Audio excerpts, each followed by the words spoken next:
Right, good evening members, and welcome to our new venue for the evening.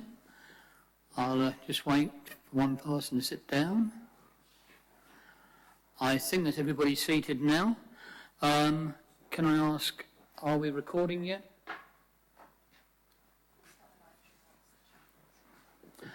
Right, so we'll be recording wherever the press is. We will be recording. We'll start that after the chaplain's given his prayers. So if I could introduce my chaplain, please. That's the Reverend Chris Besant. He's from St Bartholomew's and St Christopher's in Haslemere. And I'd invite him, please, to lead the council in a moment of reflection. He's at the back of the room. Chris, all yours. Thank you very much, John, and a good evening to you all. Just take that moment of quietness to settle after what has been a busy day for us all.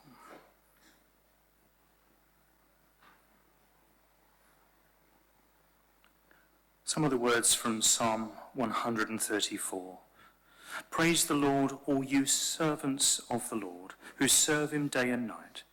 Lift up your hands and praise his holy name. And may the Lord bless you, he who is the maker of all things. And as you wish, feel led, do please respond with Amen, as I do. Almighty God, our great Heavenly Father, we draw before you this evening to seek your presence with us. And as we think of all those who are here to conduct the business of the council this evening, Lord, we seek your guidance and wisdom in matters affecting the people of Waverley. May you find us both dedicated and determined in our wards, departments, and areas of responsibility. We proceed with care in all matters, inspired by your goodness. And for those who are taking up new responsibilities and new seats this evening, may they be welcomed and guided by those councillors of many years' experience. Together we dedicate ourselves to the task for which we have been chosen. Amen. And Lord, we pray for our services of health and social care. May those whose duties are to reach out to the vulnerable in Waverley, may they know the strength of your encouragement, your blessing upon their work of safeguarding and welfare. Uphold them, Lord, when their task seems impossible and when they receive undue criticism.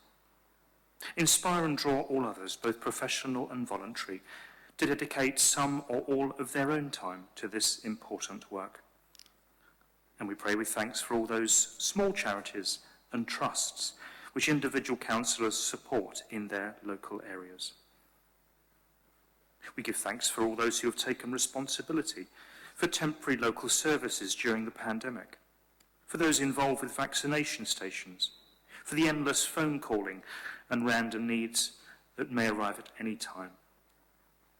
Help us now, Lord, to consider what remains as the best parts of all that we have shared together in our collective goodness towards our neighbours, and affirming the willingness of many people who have become local champions in their roads and their districts.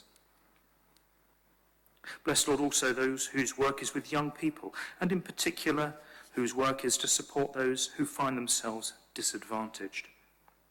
By your Spirit, Lord, inspire many to seek a new vocation in these vital areas of our community, and for us to encourage them. Provide all necessary resources, Lord, and by all means to those who struggle with little hope, that they may come to know hope in you. We pray for all those whose work is in the offices and corridors of Waverley Borough Council, to those councillors, executives and departments whose role it is to make difficult decisions where there is more demand than supply. In strained economic times and times of increase, we uphold them and guide and ask them to guide us in what assessments and resolutions are best placed for those we serve. We give thanks for all those whose work is looking after our environment, parks and gardens, handling of refuse, recycling. This is a beautiful borough, Lord, and we give thanks for all you have shared with us. As the threats to our green spaces grow and the demands for their preservation, help those whose task it is to plan effectively for our housing needs. And finally today, especially for this new council gathered together as it considers its agenda, continuing business for this year and beyond. For economic things, social, education, transport, employment, health and families. Our greatest thanks and time for all those who've made this sacrifice in order that we can share an ever better Waverley for us all. With humility, we present these our prayers in the name of God, our gracious Father. Amen. Thank you, Chris. You are welcome to stay if you wish. If not, the door is right at the back by you. So now live stream. Are we? All right. And for anybody who doesn't know, this is being recorded. So I go to my welcome. Now welcome members and the public to the council meeting, which is being held in the Great Hall at the Farnham Maltings, as it is not possible for the full council to meet together in the council chamber at the council offices whilst maintaining appropriate social distancing to reduce the risk of COVID infection. Councillors are supported this evening by the Chief Executive, Tom Horwood, Strategic Directors Annie Wrighton and Graham Clark, the Head of Policy and Governance Robin Taylor, the Head of Finance and Property Peter Vickers, the Borough Solicitor Daniel Bainbridge, and the Democratic Services and Business Support Team Manager Louise Fleming. Members, please raise your hand to indicate that you wish to speak, and you will be operating your own microphones. And you do that by pressing the bottom right button. The microphone is slightly flexible, so if you do need to move the microphone, you can do so. I can also confirm that we are live streaming the meeting this evening. We have a long agenda and we are in an unfamiliar setting, so I'd like to ask members for their patience this evening. We must conclude the business tonight by 10:30 p.m, otherwise we'll get locked out. So I would ask that you keep statements brief and to the point to enable us to get through this business. Speeches will be timed and you will be given a 30-second warning before your time is up, and that time of course is the normal 4 minutes. I will be altering the order of business tonight to consider item 10 before item 9, as there is an exempt item of business prior to item 10, and there's no point clearing everybody out to hear that. Finally, I will waive the requirement to stand when speaking, and you can remain seated tonight. So to begin the agenda, item 1, apologies for absence. Mr. Taylor. Thank you, Mr. Mayor. We've received apologies from councillors Brian Adams, Roger Blishen, Jan Floyd Douglas, Brian Edmonds, Val Henry, George Hess, Jackie Keane, Robert Knowles, Penny Marriott, Peter Martin, Julia Potts, Anne-Marie Rosamond and George Wilson. Thank you. Mr. Mayor, could I add Councillor Wicks is being held up in traffic and will be arriving late, but she does intend to be here. Thank you, Councillor Ward.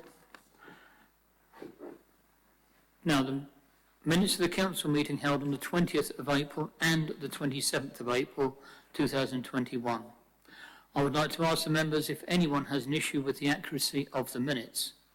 Please note that there was an omission in the draft minutes of the meeting held on the 20th of April relating to a motion to refer a question to the executive, and this has been corrected in the version published on the council's website and the minute book, should any member wish to inspect them.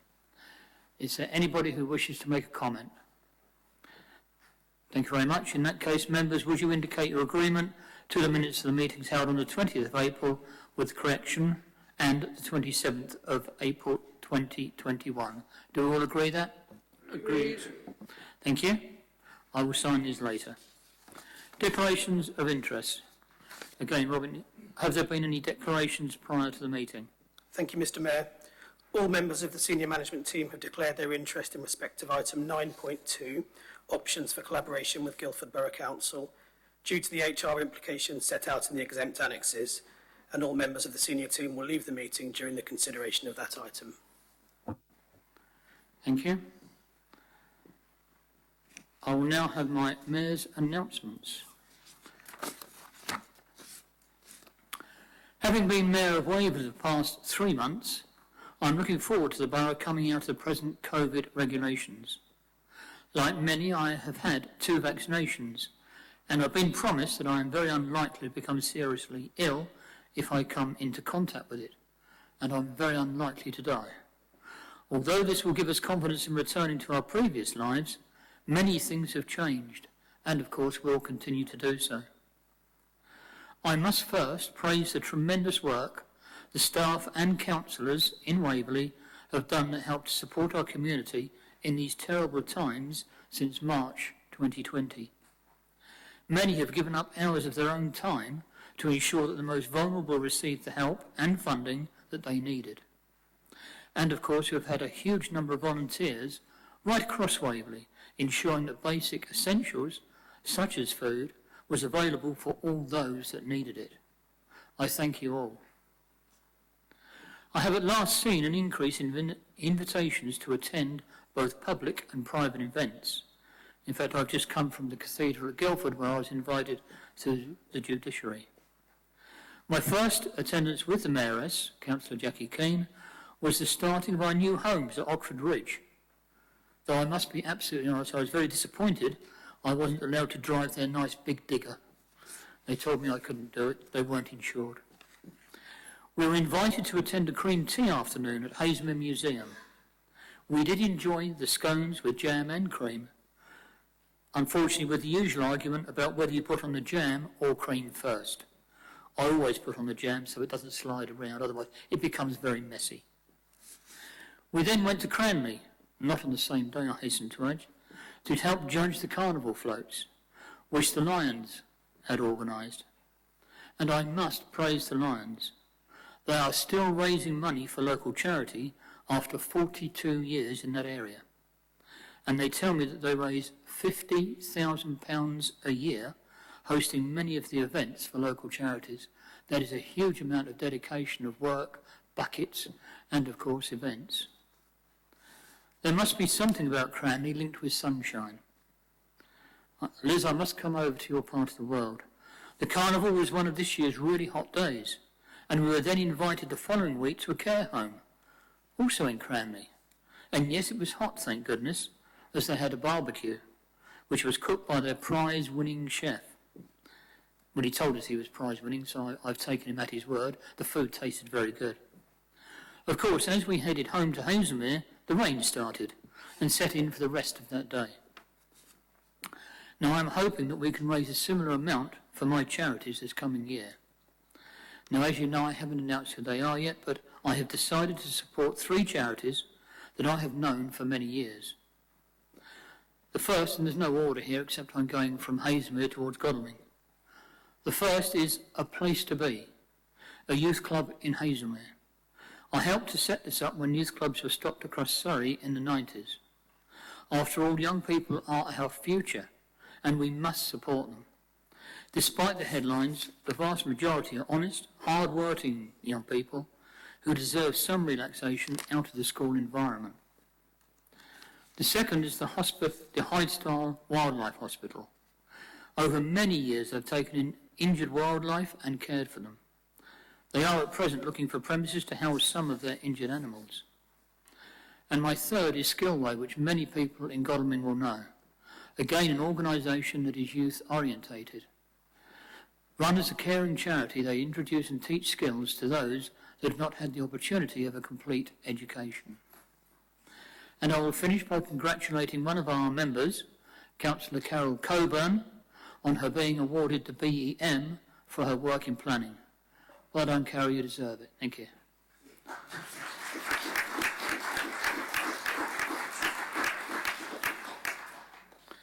I will now pass over to the leader for his announcements, please. Thank you, Mr. Mayor, and good evening, members, and welcome to Farnham, a very interesting venue for us all today and certainly a little different. I'm going to try and keep this as brief as possible, but continuing on with the tradition set by Councillor Ward, now Deputy Mayor, the administration would like to have small announcements both from me and with your consent, Mr. Mayor, from the members of the executive. My very brief comments, I will first of all just say thank you to the officers that have made this event tonight possible in such a professional and safe manner. This was done at short notice and with great skill, and I thank you all for making this possible tonight. Indeed, it might actually be working a little bit better than in our own chamber, which is something I'm sure we can pick up later. I have been having one-to-one meetings with each member of the executive over the last month or so in order just to make sure that the portfolios are relevant 2 and a bit years into this administration. I've concluded those meetings now, the last one being Councillor Penny Marriott, and so I'm making all members aware that there will be a slightly rejigged version of the executive portfolio roles being distributed in the next 2 weeks or so for members' reference. No serious changes, more just clarification of where we are. Other than that, I'm sure many members will be probably a little tired of hearing from me by the time we get to the end of the evening, so I'm going to move on to the first member of the executive, the Deputy Leader, Councillor Peter Clark. Thank you, Leader. As my portfolio includes IT, I've mentioned in my previous updates regarding our continued fight against the onslaught of cybercrime. Until recently, most cybercrime has been in the form of phishing emails or attacks on the infrastructure of organisations that hold sensitive customer data. At Waverley, we receive thousands of attacks every single week, mostly automated bot attacks, attempting to gain access to our systems. Of course, we treat the protection of our services and our residents' data very seriously, so I'm pleased to confirm the recent appointment of a full-time cyber security manager who will take control of our defences against the cyber criminals and develop them on an ongoing basis. But more recently, since the advent of the pandemic, in fact, there has been a noticeable shift to attacks using bogus text messages. These are often highly sophisticated and can include bogus messages from the likes of Royal Mail, well-known courier brands such as DPD, Her Majesty's Inland Revenue, and even the NHS regarding vaccination appointments. So I would urge all councillors, staff and residents to be on their guard. Please think before you click. Thank you. Thank you, Councillor Clark. Councillor MacLeod. Thank you, Leader, and good evening, members. I'll make some brief comments on Brightwells and on planning.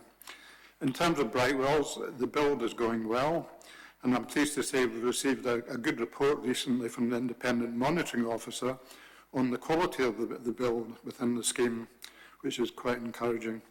Chris Nicholson also tells us that they expect, on the residential side, the first flats to be occupied later this year, and the car park for residents and for the general public to open later this year as well.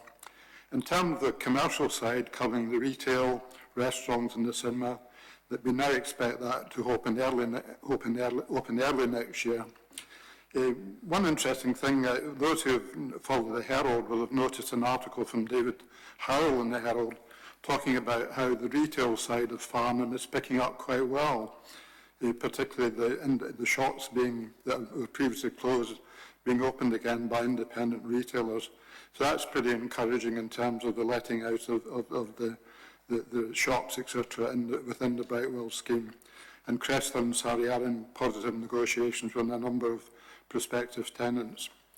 In terms of planning, I'll cover briefly two things. One, the planning improvement programme. I don't need to say anything really about that because members received a briefing from Zach and his team on that recently, an all-member briefing. In terms of LPP2, I'll be covering quite a lot of that in answer to a question later, but I'll just say briefly the team are continuing to work on the over 1,000 responses to the consultation. This has thrown up a number of issues to be dealt with and responded to, particularly in Hazelmere, but not just in Hazelmere, elsewhere in the borough.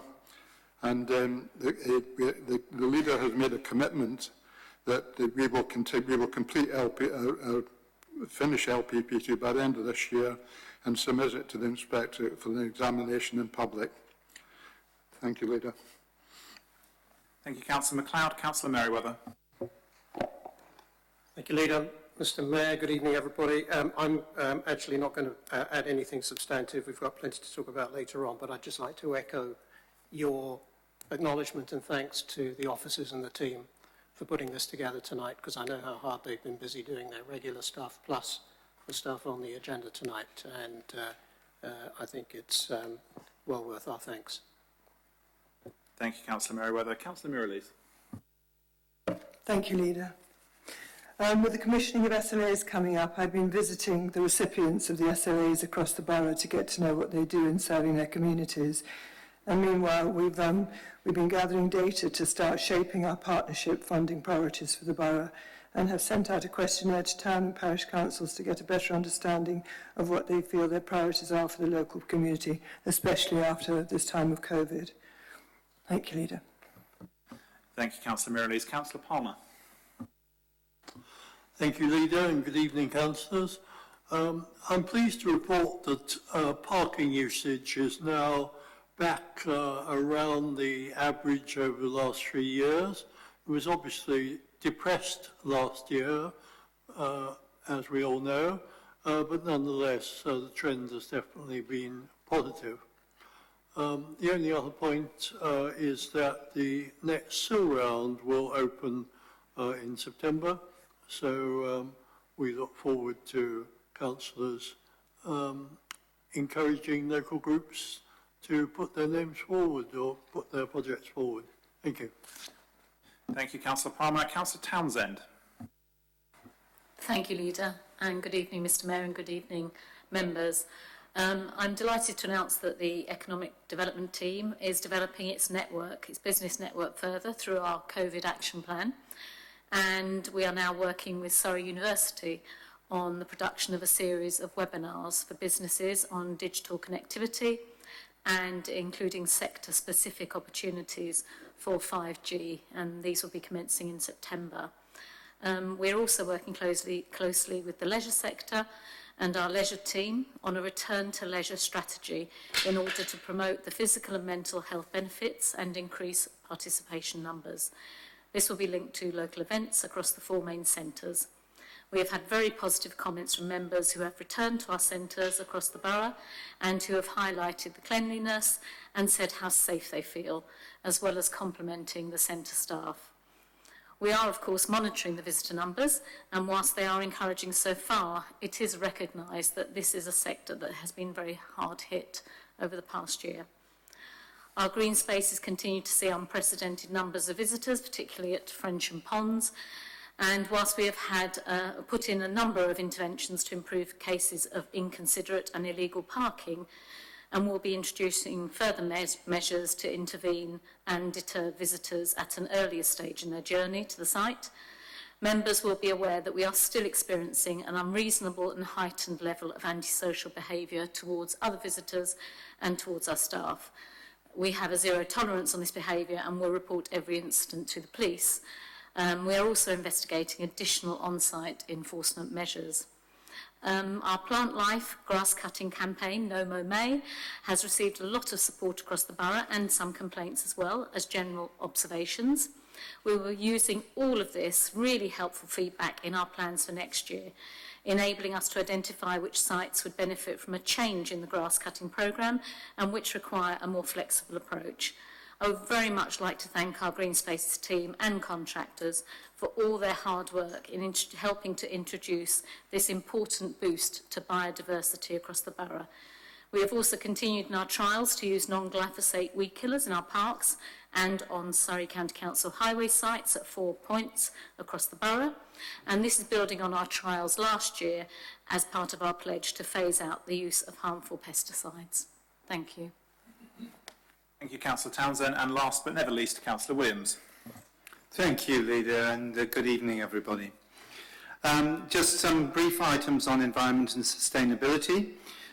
First of all, we are currently in the process of investigating options for developing one or more solar farm in the borough, in line with our goal of creating locally generated sustainable energy.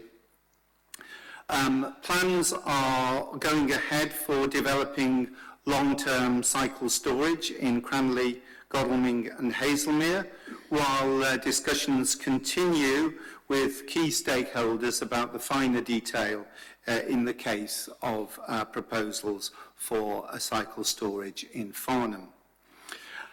Following our successful bid to the Decarbonisation Fund, our specification for the retrofitting of the Memorial Hall in Farnham has been accepted, and we are set up for delivery of a sustainable Memorial Hall in Farnham by October of this year. And finally, just for those of us who are not aware, Waverley Borough Council will be represented as a Rule 6 party at the appeal by UK Oil and Gas, or UKOG, against the refusal by Surrey County Council to grant planning permission for a gas drilling operation in Dunsfold. We've engaged a consultant to lead on this, and officers are working hard with our consultant to build the case against the drilling for fossil fuels within our borough, in line with our policy. Thank you, Councillor Williams. Thank you for your indulgence, Mr. Mayor. That concludes Leader's announcements.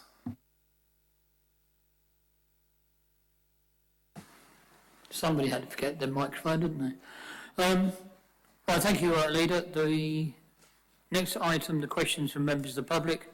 I understand that there were no questions received from members of the public.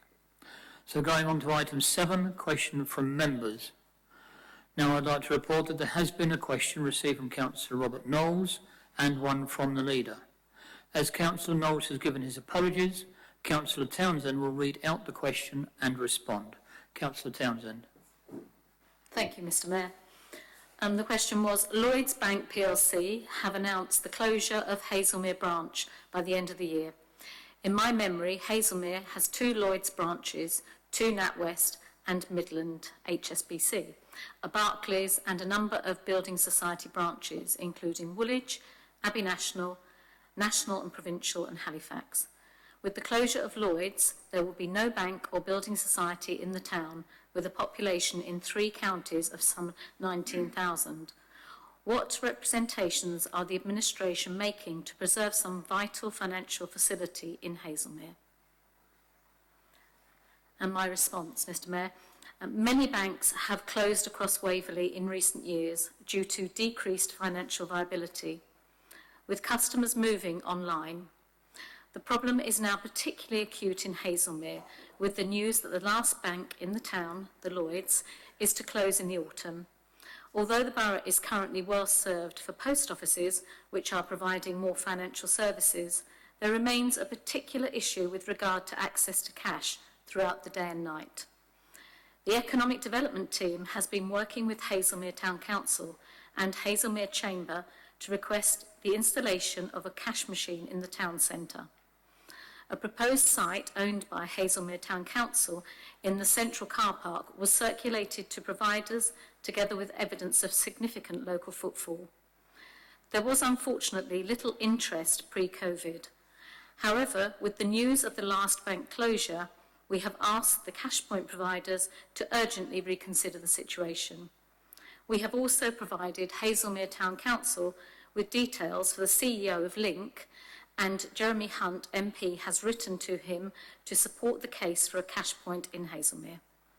We have put Lloyds mobile banking team in touch with Hazelmere Town Council to discuss the provision of a mobile banking service along the lines of the van they currently offer in Cranley. Thank you, Mr. Mayor. Thank you to Councillor Townsend. Obviously, as a representative from Hazelmere, I fully endorse the way ahead, and I hope that we can get at least a cash point in the town centre. It desperately needs it. It needs to help the businesses and, of course, some cash for the car parks. If I could now ask Councillor Follows to read out his question, please. Thank you, Mr. Mayor. My question relates to the relationship between Local Plan Part 2 and the 5-year housing land supply. My question, several experienced members of this council have suggested in the press that LPP2 has a relationship to our 5-year housing land supply. For example, more recently in analysing our successful defence of the planning appeal for the land at Lower Webburn Lane, for which I congratulate our team. It is my understanding that this relationship is minimal and that Local Plan Part 2, although desirable, will not resolve many of the issues the planning system causes for Waverley Borough Council. Could the head of planning or portfolio holder for planning outline what, if any, relationship LPP2 has to the housing land supply, and could they comment upon planning issues facing Waverley Borough Council that are not resolved by Local Plan Part 2? Thank you, Mr. Mayor. Thank you, Councillor Follows. I understand Councillor MacLeod is going to respond. Yes, thank you, Mr. Mayor. It's clear that the leader was seeking clarification on this important matter, not just for himself, but for all members and for members of the public. Thus, Jack Elwood, the Chief Planning Officer, and myself have drawn up a joint statement in response. We tried to make this as factual and complete as we possibly can, and thus I'm afraid it's a little bit longer than perhaps the normal answers to questions, so I'll just have to ask members to bear with me while I read out the statement. The government's requirement for a 5-year housing land supply means the council must provide evidence that enough homes in the borough can realistically be completed within 5 years to meet the housing needed. Although it is desirable to have housing allocations in LPP,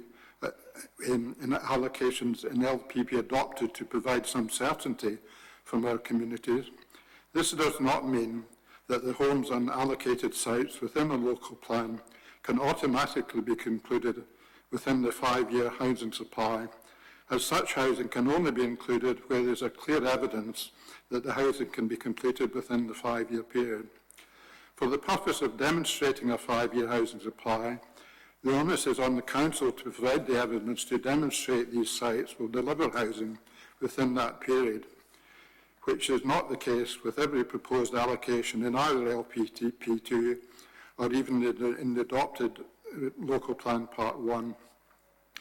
It is also important to point out that the Local Plan is not the only plan allocating sites for housing in the borough.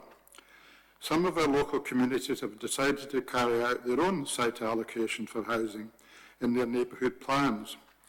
Although excellent process has been made within the borough overall, some expected housing allocations within the neighbourhood plans are still to be made. As it currently stands, LPPT is only proposing to allocate around 200 homes in Whitley Parish and approximately 300 in Hazelmere, which equates to less than 5% of our total housing requirement for the local plan period to 2032. In Hazelmere, most of the sites currently proposed for allocation in LPP2 lie within the built-up area or in brownfield land. Development which currently strategic policies adopted in Local Plan Part 1 supports. It is not the case that these brownfield sites have to wait until LPP2 is adopted before they can proceed through the planning application process. Progress in housing being delivered on these sites is therefore not reliant on LPP2 being adopted. Accordingly, while we fully recognise the importance of Local Plan Part 2 and are working hard to take it through to submission to the Secretary of State, simply adopting this plan will not in itself alter the Council's current position of not being able to demonstrate a 5-year housing land supply, without which countryside areas outside the Green Belt will continue to be targeted by the development industry. What is really needed is for sufficient full or reserved matters planning applications to be granted for housing on suitable sites, and for developers to get on with delivering on the outstanding planning permissions for almost 3,000 houses within the borough that have yet to be commenced. Thank you, Mr. Mayor. Thank you, Councillor MacLeod. I am now on item 8, motions, and we have not received any motions. Thank you very much. So I move on to our next item, which I've moved forward, which is item 10, the minutes of the Licensing and Regulatory Committee. So if I could ask Councillor Goodridge, please, to move the minutes held on the 14th of June. Thank you, Mr. Mayor. I have pleasure in presenting the report of the Licensing Committee held on the 14th of June. I have a seconder. Thank you, Mr. Mayor. Pleased to second the motion. There are no Part 1 items, and I'm not aware of any questions under Part 2, if if the minutes had been written with parts 1 and 2 in them. There are no other questions on any other parts. So that concludes my report. Thank you. Thank you, Councillor Goodrich. Can I ask the council please to agree to receive and note the minutes? Great. Thank you, that is agreed. So I now come to item 9, minutes of the executive. May I please invite the leader again to introduce the minutes of the meetings held on the 22nd of June. Thank you, Mr. Mayor. May I propose and introduce the minutes of the executive held on the 22nd of June 2021. I believe I have a seconder. Happy to second, Mr. Mayor. Thank you. Moving on to item 9.1 on our agenda, Local Government Boundary Commission for England Boundary Review, which is the warding pattern submission. If I may briefly introduce this item for members. Presented to members is a recommendation for a submission to the Local Government Boundary Commission of possible warding patterns and other comments from members to support a reduction from 57 councillors to 50. I would take this opportunity to remind members that the Local Government Boundary Commission are doing this work at the time they are because their mandate to undertake this work has not been rescinded by the government during this pandemic. It has also absolutely no linkages to the Parliamentary Boundary Commission review that has been undertaken concurrently and has recently produced some recommendations. The recommendation before you presents the outcomes of a cross-party working group chaired by the Deputy Mayor, Councillor John Ward, that met to put proposals together to help inform the Commission in their work on our warding patterns with local knowledge from members. They are, of course, not obliged to do what we ask here, but we hope that this submission informs their decision-making process going forward. Mr. Mayor, with your consent, may I invite the Chair of the cross-party working group, Councillor John Ward, to address the Council on this matter. Thank you, Councillor Follows. Councillor Ward. Thank you, Mr. Mayor. Thank you, Leader. We had a number of meetings which were very fruitful, and we came to a very broad consensus.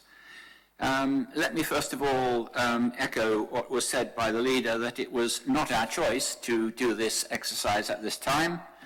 The Boundary Commission are forced to do reviews every now and again, and apparently we haven't been reviewed for 20 years, so we came near the top of the list. It was not, we thought, very appropriate in the consideration of COVID, the unitary threats, planning changing, and all the many other things apart from cuts in government finance that are besetting the council at the moment. We made this clear to the Boundary Commission, but it's not their fault. They're stuck with it. They have to do it. So our group got together, and in view of that, one of our aims was to severely limit the amount of work we were putting on our already overstretched officers. And we came across really very clearly with a number of principles, the main one of which was we wanted, if at all possible, to avoid single-member wards. There are many disadvantages to those which are obvious to most councillors. If the member is ill, for instance, the members are unrepresented, and 2 members in a ward just covers holidays and gives a better balance, and more members may or may not be the best thing to do. In general, we found that the officers presented a number of cases to us, and in trying to retain just 2 members per ward, it just proved far too difficult, in fact impossible, to come up with a sensible solution. So we modified our views to try as far as possible to base it on 2-member wards within the 4 conurbations, towns, big villages, whatever you may call them, within the borough, and larger 3-member wards in what we'll broadly call the countryside. So that is the principle of the map that you see before you in the minutes. I should stress the Boundary Commission are not in any way bound to take any notice whatsoever of what we tell them, which is another good reason not to spend too much officer time producing something that may not work. So the broad skeleton that you see in front of you fits in with those principles: 2 members in town as far as possible, larger 3-member wards in the countryside. We would like to submit that to the Boundary Commission. They then go away and do what we call the nitty-gritty, the hard graft, which after all is what they're paid for, to come up with the actual ward boundaries. It then comes back to us for us to consider and make our comments. They may or may not take cognizance of them, and then effectively the final plan will go to the House of Commons. So there's a lot of work gone into this. I've given you the broad principles on which we've worked, and I hope you will approve the skeleton, and thank you very much. Thank you, Councillor Ward. Now, I'm obviously now throwing this open to members for questions. I'm afraid I'm having a little difficulty in seeing you all. I have got a guide here, but if you put a hand up, I'll try and take you in order. I apologise in advance. So, first of all then, Councillor Seaborn, I think you just made it first. Thank you, Mr. Mayor. I don't understand how the detail of the recommended ward pattern was derived, but I appreciate the challenges that these exercises present. Given that I've had the opportunity to participate in the broader consultation and express my views, and that there will be further opportunity to comment when the boundary commissioners issue their recommendation, I won't be voting against the recommendation. But I would point out, however, that the grouping of parishes described as eastern villages suggests a lack of geographical attention to detail. Bramley, Wonersh, Blackheath and Shamley Green cluster neatly and share facilities and activities, which is what we're aiming for. They have relatively little in common with Hascombe and Hambledon. So I fail to understand why this new ward has been recommended with a 9% variance when it involves grouping communities that have very little connectivity or common interest. And I also worry about the arithmetic behind the various recommendations. Options 2 and 3A assign a 2027 electorate to eastern villages of 6,881. Options 3B and 3C describe eastern villages as the same combinations as in options 2 and 3A, but the voter numbers shrink to 6,244, and Hambledon is also counted with Whitley and Chiddingfold in options 3B and with Chiddingfold in 3C. So the numerical difference between 3A and 3B and 3C equates to the movement of Hambledon, but if so, why is it also listed within eastern villages in options 3B and 3C? Like so much that's put in front of us, the details are not clear, and for that reason, while I'm not going to vote against the recommendation, neither will I be supporting it. Thank you, Mr. Mayor. Thank you. I have Councillor Gray next. Thank you, Mr. Mayor. Like Councillor Seaborn, I recognise the amount of work that's gone in it, but the final proposal, which basically puts forward Oldfold, Chiddingfold and Dunsfold as a ward, is, in my mind, makes no sense. There is no links between Oldfold and Chiddingfold and Dunsfold. There are a lot of links between Chiddingfold and Dunsfold and Hascombe and, to some extent, Hambledon. There are alternatives to this. Oldfold and Dunsfold historically had been connected, and it was found not to be in the best interest of residents, and those were split off. So I don't agree with that collection, and for this reason, and also a lack of any support to this, I won't be supporting this proposal, and I will be voting against. Thank you. Thank you, Councillor Gray. Councillor Nicholson. Thank you, Mr. Mayor. No, I think this is an excellent submission. It's neat and polished, and of course arithmetically correct. It respects the basic building block of local government by keeping intact parish councils. I think that's very important. And also the parish ward groups mainly align with the county divisions, so therefore they're readily understood by local people. And finally, the town group borders have been kept intact, which is welcomed, and reduced proportionally. Thank you. Thank you, Councillor Nicholson. I now have Councillor Goodridge. Thank you, thank you, Mr. Mayor. I have said all along that the reason why Waverley has 57 councillors is because that is the only way that it's practically possible to properly represent the villages.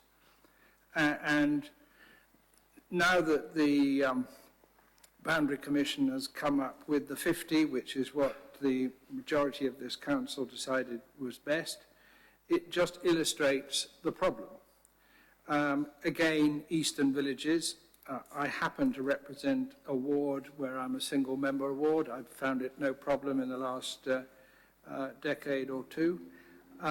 But we are now going to be represented, 3 people are going to be representing 7 villages.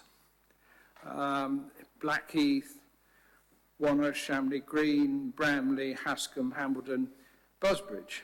And I think I'm right in saying 5 parish councils. I take the view that it's important that a borough councillor does visit all the parish council meetings. This is going to be a nightmare for borough councillors representing such a large chunk of Waverley, which is bigger than Godalming and Farnham put together geographically, and I suspect the same problem in Western Villages. So I accept that option 2 is the best one for sorting out the figures. But when one starts reflecting on the interests and identities of local communities, which is what the Boundary Commission have to do, I seriously worry that this won't apply. We also have 2 MPs representing 1 ward, which adds to the excitement, and I'm therefore very unhappy. I can see that we're trying to be green and cut down on travel, but for ward members of Eastern Villages, I think we'll be travelling quite a lot to get around the whole of the patch. So I'm not going to vote for it. I'm not going to vote against either. I shall abstain. Thank you. And Councillor Goodridge, I can't see any more hands. Oh, sorry. Councillor Coburn, you suddenly put your hand up. Well, I just thought I ought to have a brief word on behalf of the towns, because I don't like doing anything that doesn't have a benefit at the end of it. I can't see the point. We've wasted a lot of time on this already. And at the end of the whole process, we're not going to improve what's wrong at the moment with the wards in Farnham, because as soon as you concoct wards by trying to make a number of wards, which is what happened last time, we went from 6 or 7 to 9.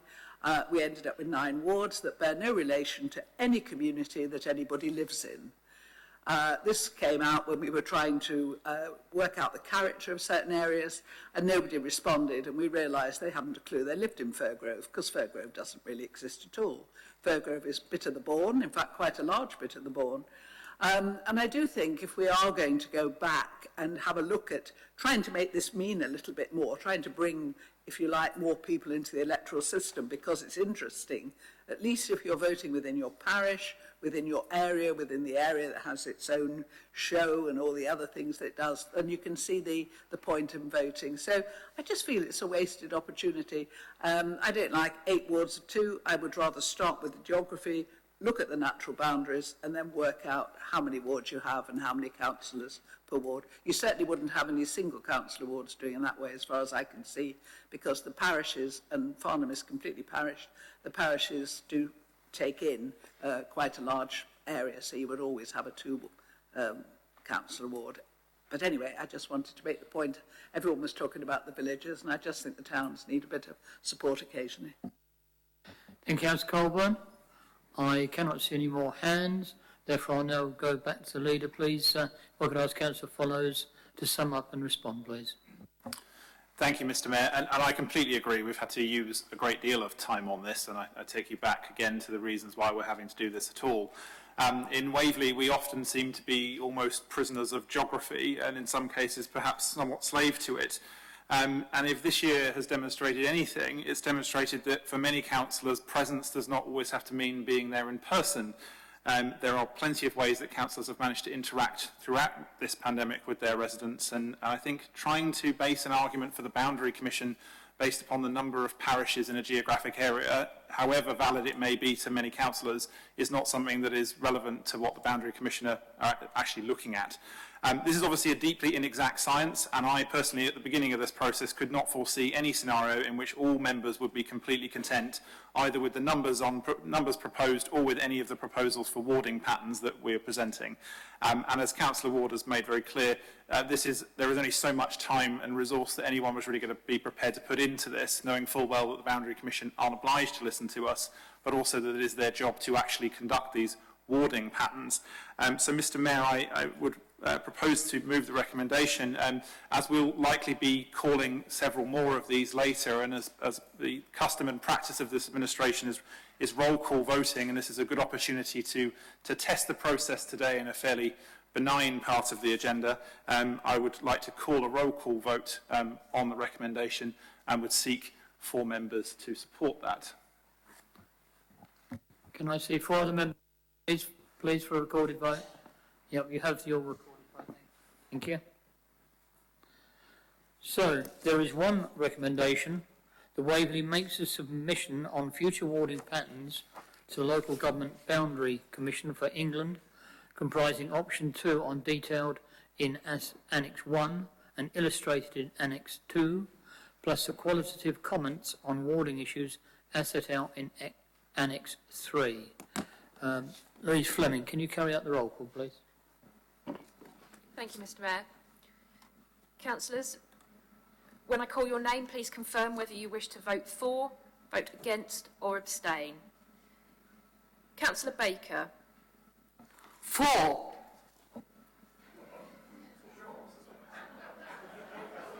Councillor Beeman. For. Councillor Clark. For. Councillor Coburn. Abstain. Councillor Cossa. Abstain. Councillor Darcy. For. Councillor Davidson. For. Councillor Denis. Abstain. Councillor Deer. Abstain. Councillor Dixon. For. Councillor Ellis. Abstain. Councillor Else. Sorry, Against. Councillor David Else. David Else. Against. Councillor Jenny Else.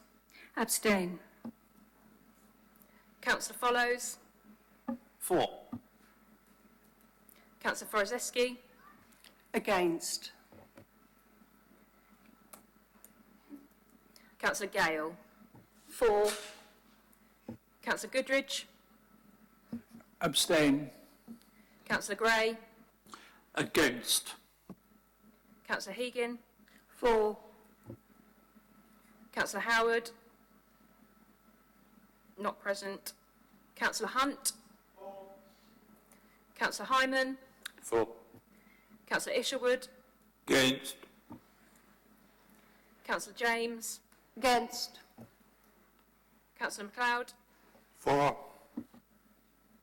Councillor Michaela Martin. For.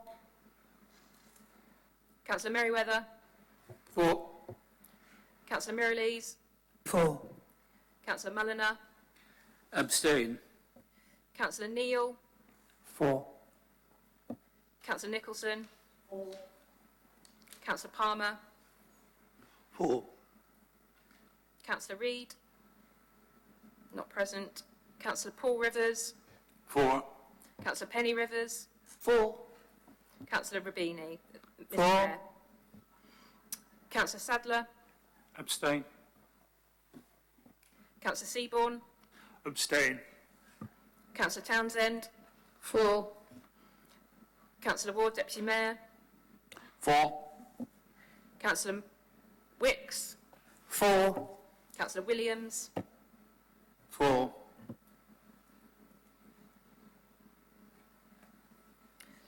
Okay, and the result of the vote is 25 for, 5 against and 10 abstentions. Thank you, Louise. So the result of that is to confirm that the recommendation is approved. Thank you. Now, options 9.2, options for collaboration with Guildford Borough Council. And I have to ask at this point for the members of the senior management team to leave the meeting.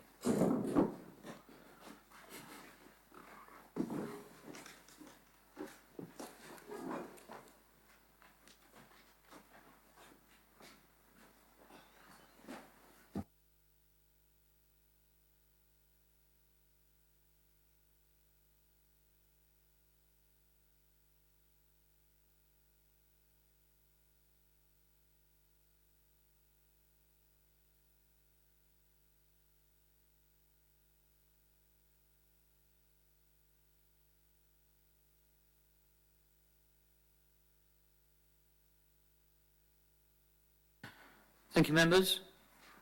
We've now, I'm afraid, got rid of all the senior management team and to advise us so. Members, please ensure that during the course of debate, you do not refer to any material contained in the exempt pink papers. If members wish to refer to any of this information, the meeting must resolve to exclude the press and the public. If I could now ask Councillor Paul Fellows to introduce and move the recommendation from the Executive. Thank you, Mr. Mayor. If I may introduce the recommendation from the Executive, I believe I have a seconder. Happy to second, Mr. Mayor. Thank you, Councillor Clark. Good evening, members, again. I'll try to limit the time I spend on the introduction of this item, as I think much of the value this evening is going to derive from our ability to discuss this together. Members will recall a full briefing on this subject a few weeks ago, as well as a more open executive session, which we decided to expand in order to have a more constructive discussion. I think it was constructive for all those who attended from all parties. I was also pleased to attend a session of VFM ONS alongside Councillor Merriweather and Councillor Clark, where the subject was considered in depth. And this was alongside many questions from members separately, and that concluded with a production of a supplemental pack in exempt that members were sent last Friday. So why are we bringing this here to you today? Well, there's really one simple answer to this. Financially, we have a duty to consider our options in the position that we're in. And although finances are the initial reason that we came to the table with Guildford Borough Council, there is a shared vision with Guildford to explore opportunities and to maximise and perhaps in time even expand our services to residents. Now, other members, I'm sure, will wish to comment on the potential existential threat posed by Surrey County Council and its mega-unitary proposals and where this fits into that particular question. But ultimately, though, why we are here is the systematic, continued and relentless assault upon local government finances perpetrated by central government that it is often intent on pursuing in the face of all logic or sense. Now, COVID has compounded this, and I believe at the same time has firmly reminded residents the place and value that local government has in their lives, and in many respects has often provided certainty, stability, and indeed in some cases maturity through this period that has not been displayed by others. Now, I was not elected. Councillor Clark, Councillor Williams, Councillor Ward, Councillor Palmer, Councillor Gale, and yes, Councillor Mulliner too. None of you were elected to simply preside over a council, over a death by 1,000 slow cuts at the expense of services to our residents. Now, I firmly believe that service cuts should always be the option of last resort and not the option of first response. And that if we have the opportunity to explore alternatives to those cuts, it is our duty to do so and do so fully. Now, senior managers of this council and our chief executive will not be surprised, and I know understand entirely when I say that I feel it is also our duty to prioritise the delivery of services and those staff that deliver them over the management tier of this council. Now, I ask members as we move into the debate that this is to be sensitive to the fact that our staff might be watching, and also consider that although action comes with risk, inaction comes with just as much, if not more, risk. Inaction is a loss of control. We'll be subject to the whims of further cuts from the government. At least the way that we are proposing here, we try to seize the initiative and make sure that any cuts that do come further down the line are in the right places and are not at the expense of frontline services that our residents need and deserve. Now, Mr. Mayor, my apologies. Before we get into that debate, I would like to propose an amendment in the form of an additional recommendation. I apologise to all members that this is done now and has not been circulated in advance. This amendment is as a result of discussions with Guildford Borough Council this afternoon. I will have to read the text of this amendment, this additional recommendation 3, that a report be submitted to a session of full council on the following matter. Part A, heads of terms for the proposed inter-authority agreement to establish governance arrangements for joint working. B, the proposed job description and terms and conditions in respect of appointment of a joint chief executive, and C, the establishment of a joint appointments committee, including its composition and terms of reference. If I may, members, I previously discussed the construction of an inter-authority agreement and that it would be brought to council along with the two groups that are stated here. In discussion with Democratic Services officers at both councils today, it was understood that we need to ensure that there is a formal recommendation to implement this as part of the recommendations before you, which is why I've introduced this now. I believe I have a seconder for that amendment. Happy to second that amendment. Thank you. Mr. Mayor, I'll move back to you. Mr. Mayor, may I raise a point of order, please? Sorry, who's that? Councillor Mulliner. Sorry.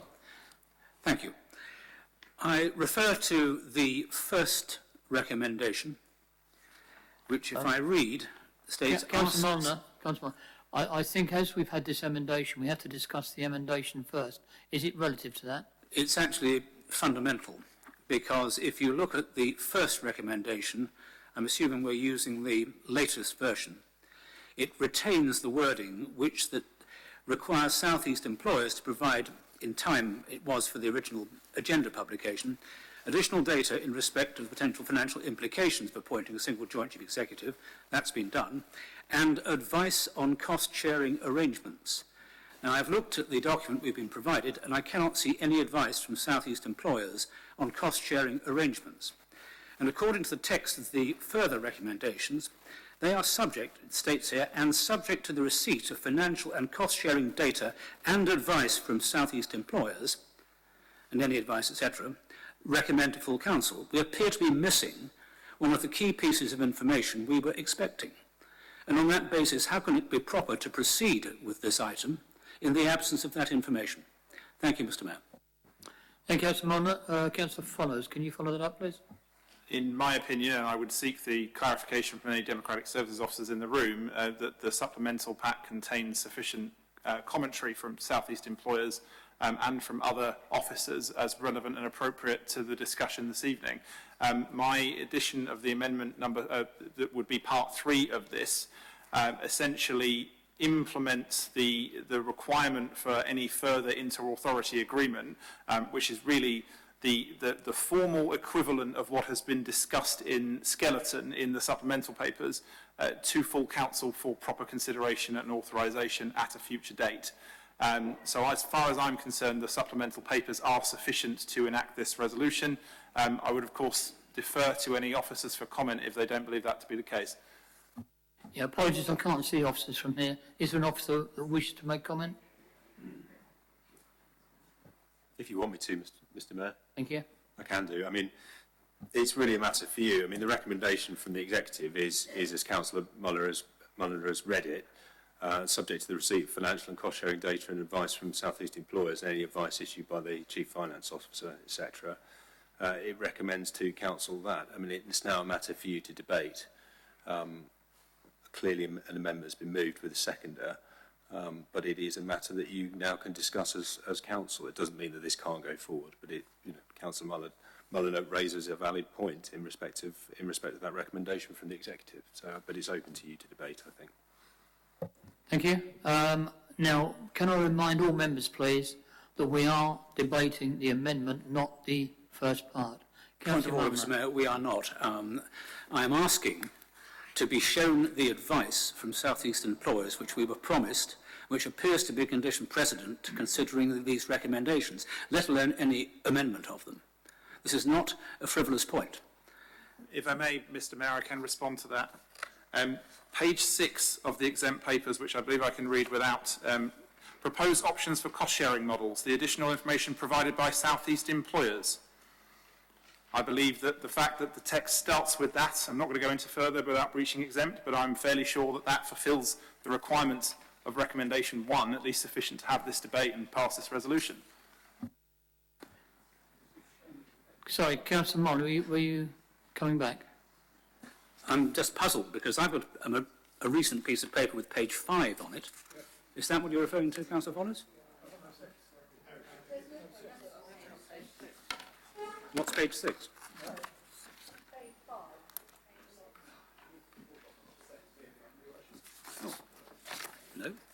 Okay, well, let's not get into waving papers around, please. Can I now move on then, please, to do the emendation? We haven't all had the papers, Mr Mayor. But I'm told you have got the papers. No. That is what I've got. There's no page 6. And one of our complaints is that we get too little information, and when it does arrive, it's too late. And here we appear to have none at all. This is an important matter. And if advice from South East employers on the cost sharing, which I would say, given, as Councillor Follows has acknowledged, the need for inter-authority agreements setting out cost and saving sharings is very important, we haven't got it. We're meant to get these papers a week before the meeting. Point of order, Mr Mayor. May I request that we just clarify that everybody has got papers in front of them, because I and many members of the executive next to me seem to hold a paper that has page 6, which says exactly as I stated at the top. If we can clarify that members actually have this, as far as I'm concerned, this is what was circulated, and that's what I've got in front of me. Yeah. I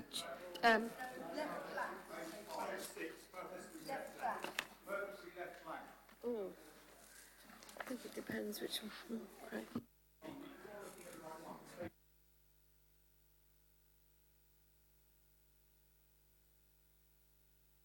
Councillor Seaborn, can you help us here? You've got your hand raised. Yes, thank you, Mr Mayor. The second paper that the leader is referring to was circulated by email. It hasn't arrived in my house as a paper copy. It has also been circulated by Gov. And it is not on my desk, my table here either. Only the first one. There was only one supplement provided. Thank you. Councillor Townsend, can you assist? It's a supplementary paper. We have a copy of it here. It's also on ModGov, and it's available to all councillors. It's page 6 on the supplementary paper, which clearly outlines the South East employers' approach. I won't obviously say anything because it is exempt, but it clearly outlines the South East employers' process for cost sharing. Thank you, Mr Mayor. Thank you. I shall need advice from Ms Dunn. Can you assist us here in whether we can continue or how we deal with this matter, as it appears that some have and some haven't. However, it was available on electronic means. It looks as Ms Fleming and Ms Cameron are going to sort this one out, Mr Mayor. Apologies, we'll just have to wait now. We'll have a discussion. I have on my desk the copy that Councillor Follows is referring to, but I think Ms Cameron and Ms Fleming are looking at it.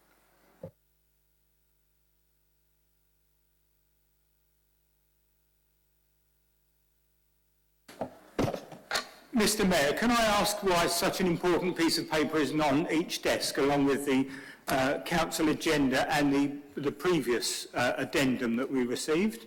I mean, this is very strange that all the members of the executive seem to have a copy, and no members of the opposition seem to have a copy. Thank you, Councillor Else. Councillor Gale, I think, at the back. Thank you, Mr Mayor. I'd just like to show people that I received an email on Friday evening which has this paperwork attached to it, and I can quite clearly see in front of me page 6, and also when I sat here tonight there was a hard copy on my table which has page 6 in pink. Yeah, please, let's not turn this into a bun fight. I'm waiting for the officers to give me some advice that they're trying to look at it at the moment. I think I understand the position at the moment. I'll allow one more. Councillor Coburn. Well, just to say, Mr Mayor, that I asked for hard copies of On the all tables you sat documents, and I haven't received it, and it wasn't on my desk. I mean, I haven't had what I have asked for and what I have always been given before, which is a hard copy of every document. Thank you, Councillor Coburn. So, members' apologies. So, as you know, a PDF of the supplement was sent out on Friday, and hard copies have been provided for members, but it looks like the public version of one of the supplements has been put on some desks in error. So, if you'd like to bear with me, I will see if we've got some hard copies for you. And Mr Mayor, could I ask further, Councillor Follows has mentioned another amendment. Could we see it in writing, please? It's very hard to follow these things just by listening to one person talking. I mean, this is a most unprofessional way of doing business, in my opinion. Points of personal I'll be making explanation, my point Mr. later. If I may, just to clarify, for members who are just trying to understand what's going on here, the document was circulated on Friday, both as by PDF and also on ModGov. It was circulated by PDF actually at the direct request of Councillor Hyman, which I agreed to at VFM, which the Leader of the Opposition was also present at. And so there was a general awareness that the document was coming around on Friday, and I also added this in an email when I followed up as to the existence and content of the supplementary papers.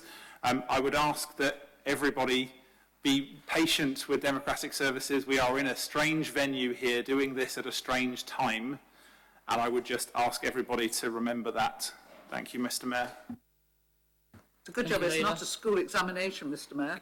Can I just ask, I think we'll take a 5-minute break while they try and sort out the papers. It's now 7:10. Can I ask, please, if you'd like to take a quick refreshment break or relieve yourselves, please, we'll be back in 5 minutes. Thank you all. Mr Mayor, before you break, could I basically make a point of order? Councillor Gray. Councillor Follows has said it's on ModGov. A number of us cannot access ModGov right remotely. I'm not alone, I can't, and that's one of the reasons why I've asked for papers. Thank you, Councillor Gray. I think we have got that. As I say, if you can be back in 5 minutes, please, at 15:15.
Right, councillors, it's now 1:15. If I could ask you to resume your seats. Are there any other councillors outside that can be summoned?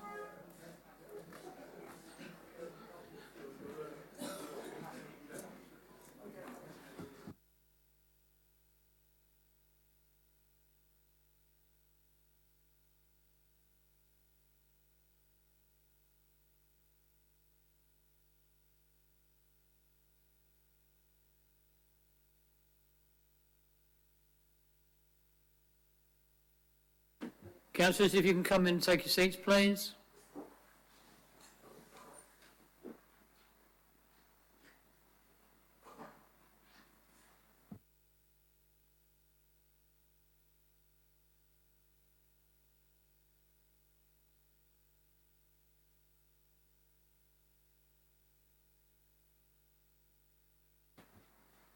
I believe there may be one or two we're waiting for. However, what I want to know now is there anybody sitting at their desks who has not got that bit of paper? Councillor Baker? Councillor Else? No, I want to know those don't. What I know, but what I would like to say, Mr Mayor, if I may, is that we've got them, but I'm afraid we haven't had time to read them and digest Councillor them. Else, I understand that. And what I'm asking at the moment is there anybody here who has not got it on their desk? That's the question. Thank you. Sorry?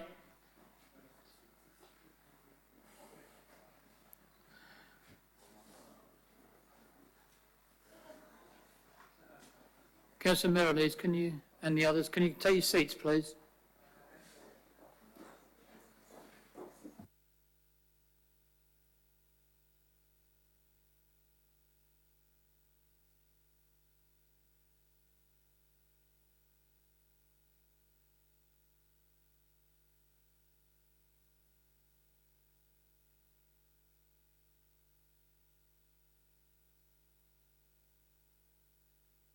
Right, that looks better to me. Now, I'll repeat my question, please, for the councillors who have just come in. Is there anybody who has not got that paper on their desk? Councillor Baker. And... I sorry. think I have it on my iPad, but I'd just like to know that what I'm looking at is the right thing. Thank you. Fiona will come and advise you. I believe we have another couple of hands up as well if you have papers. And Councillor Merrilees.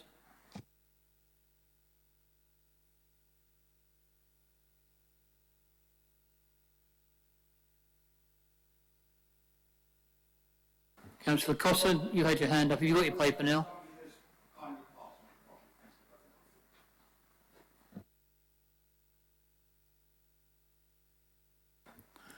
Okay, it appears we all have the papers now, and I do accept we haven't read them yet, so it is now 7:20. Can I please ask you to take 5 minutes to read them? Thank you. Mr Mayor, point of personal explanation. I can't see who that was. It's me, sorry. Councillor Follows. Could I ask that the minutes formally record that this document was sent by ModGov and by PDF on electronic mail on Friday evening, and that it does appear that some members don't check their email? And Mr Mayor, hang on. Mr Mayor, could you also put formally in the minutes that we are promised hard copies of important documents? Thank you. I understand the arguments. Councillor Gray, you still have your microphone on. Yeah, I think that's an incredible statement from... Do you want to take your mask off? Yes, I don't know whether I'm protecting myself by having the mask on or not, but I mean, that's an incredible statement. I mean, I do check my emails. I have not seen that document. I don't know when it arrived, but I did get a pink paper that was delivered, which wasn't the one that you're talking about. I can't access ModGov, and that's a known issue that we've had for quite some time. And I think, you know... Thank you, Councillor Gray. I think we understand the problem. Well, I'm You've got the paper. You have the paper in front of you now. Can I please ask you to read it?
Mr Mayor, may I raise a point, please? Councillor Mulliner. I've now had a chance to read this document. It seems to me, although it obviously contains much useful information and the views of the Deputy Section 151 officer, however, the terms of the recommendation are quite clear. The advice is to come from South East employers, and if you look at the fourth paragraph down, South East employers have not yet shared any proposal for cost sharing to enable officer consideration. Guildford and Waverley Finance Office have met to discuss and outline options for sharing of costs.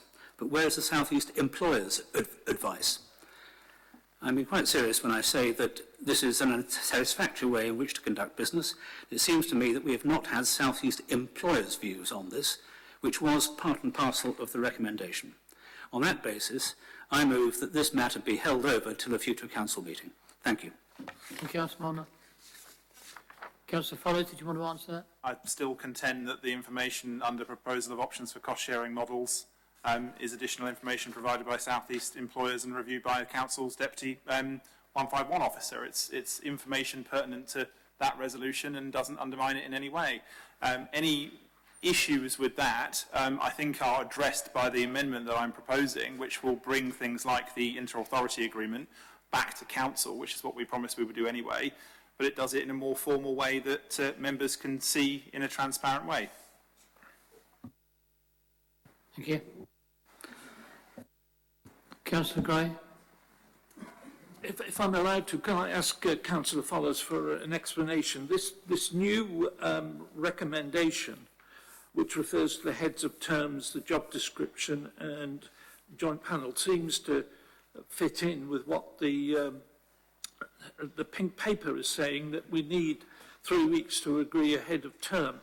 But I can't see how we can agree point 2 unless we've actually got that in front of us and for consideration. And we seem, in my mind, is going round in circles. I don't understand the sequence that the leader is proposing. Perhaps he could explain that in simple terms for my understanding. Councillor Follows, then Councillor Townsend. The sequencing of events, both for the but the next steps beyond part 2 of the resolution, is outlined on pages 3 and 4 of the exempt paper that's been distributed last Friday, and page 8 outlines the more general skeleton process that was what we discussed at Value for Money ONS. I appreciate that once you get beyond the first point of decision, it gets slightly more vague as we go into the future, but the discussion at VFM was to provide a rough theoretical outline for what would happen over the next few months if we pursued this. My hope is that members will have the opportunity to have a quick look through this now if they haven't seen it before today.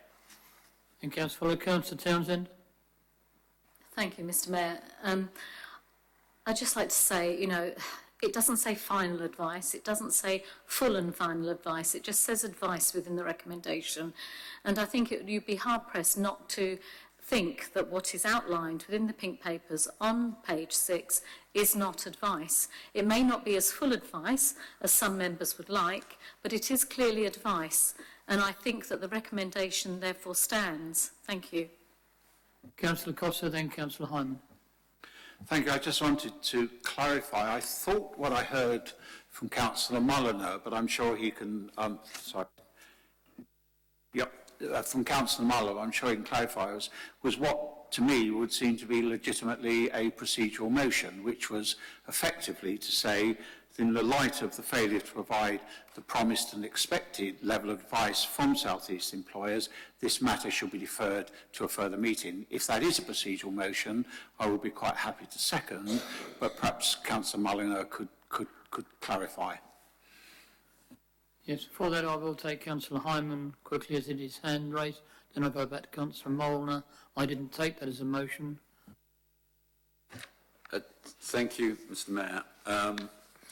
I'd just like some clarification, please, if I may, on pages, or just confirmation firstly that pages 9 to 11 of the supplementary document that we have in front of us, so that's 9 to 11 of the supplementary document, that is a limited that is a selection of relevant paragraphs which are on pages 93 to 97 of our open papers.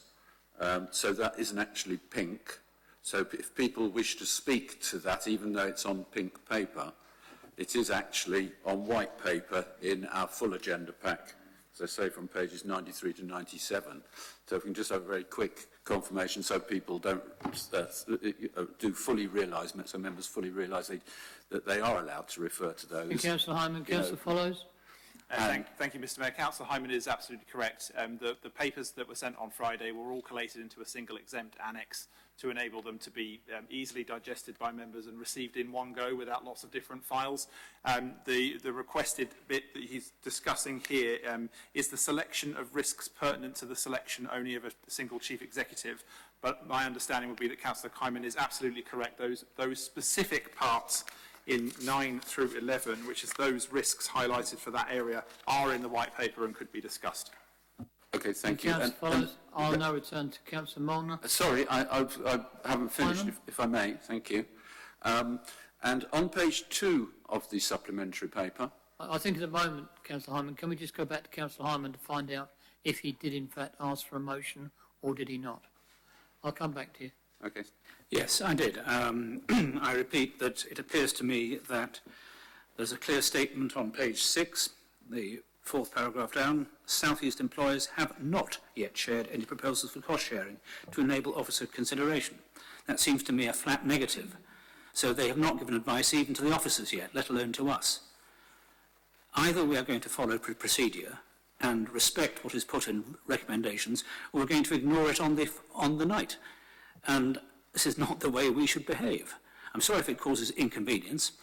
We've also got this extra amendment or extra recommendation, which no one's seen, and I have asked Councillor Follows, and he's agreed, to get it put into printed form. Yes, well, this is an extremely strange way of doing business, and I'm quite serious about that. This is not a game. Thank you, Councillor Molnar. Have you got a motion, please? I do. Have you got a motion? Yes, my motion is that we defer the two recommendations, 2 and 3, on the grounds that the one part of the preliminary advice has not been received at all. Do I have a seconder? I have several seconders. In that case, we will go for a vote on it. Councillor Follows.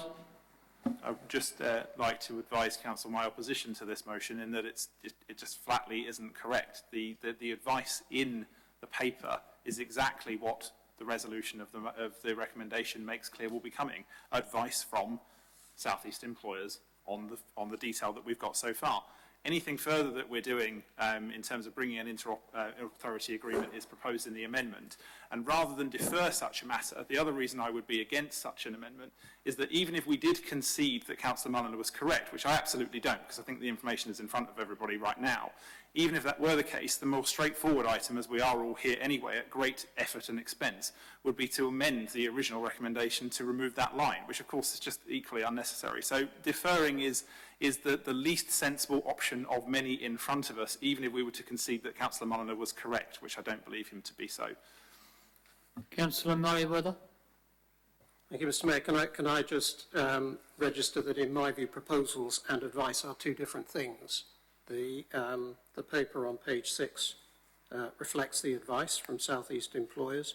They haven't shared any proposals because I don't think we asked them for any. Thank you, Councillor Costa. Thank you, Chairman. I'd like to support the motion put forward. I think this is becoming, as I anticipated it probably will be, an increasingly farcical exercise.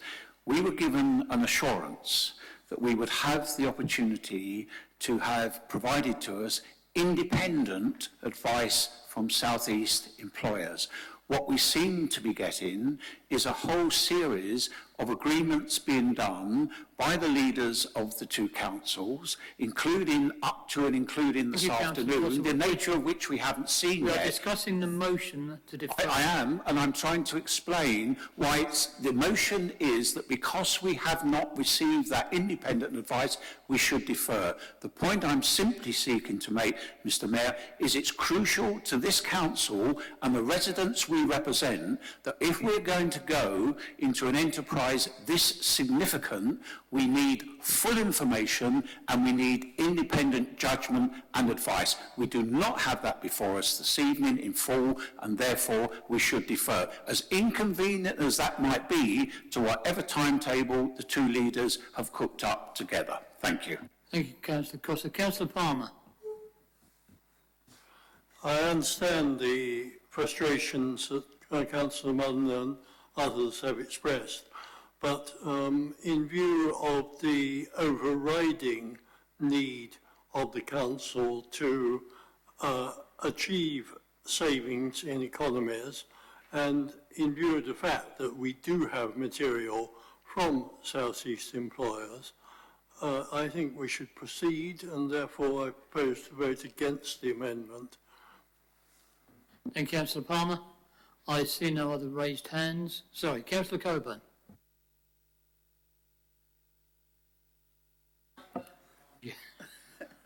I couldn't disagree more with Councillor Palmer. We have got to make important decisions on the finances of this council. We have got to take some action. I have no problem with that. But this is not necessarily the action we have to take. And if we are going to take it, we do need to do it in a considerate way with all the information available. And I have not had that information available, not at any length of time to analyse it. And I think that I'd be very, very surprised indeed if we've had enough time to take in the consequences of that paper, even those of us that read faster than others. So I think a deferral is... We've got people's jobs at risk here. We've got so much at risk. And I think to take the decision when you haven't got the full advice is negligent in the extreme. Thank you, Mr. Mayor. Councillor Fires. The resolution does not ask for full advice, it asks for sufficient advice, and we have that in front of us. We have on pages 3, 4, and finishing with 5, the description of the process and elements that would come back to full council, which, by the way, at the first stage of the process highlights the need for the inter-authority agreement to be drawn up and brought to full council, which, by the way, advice provided by the third name is Jennifer McNeil, Director, South East Employers. Page 6 then goes into that very definitely, as I've mentioned. There is nothing in this pack that does not satisfy the resolution as it's currently drafted. And again, I say, even if you were correct, deferral is the most, not just inconvenient, but just unnecessary method of trying to address this. So again, I will be voting against this motion for defer. Councillor Forashevsky. Thank you, Mr. Mayor. I feel sorry for our staff. I mean, we are talking about them, we're talking about their jobs, their welfare, their futures, their careers, everything, and this is shambolic. It's embarrassing. It really, really is. I actually think we owe it to the staff to look at this document, to look at it properly and fairly, so we are seen to be fair to our staff, that we are not missing anything. However ineffective that may seem, or however much time is necessary, I would rather get it right now, later, having studied everything in front of me, than get it wrong tonight.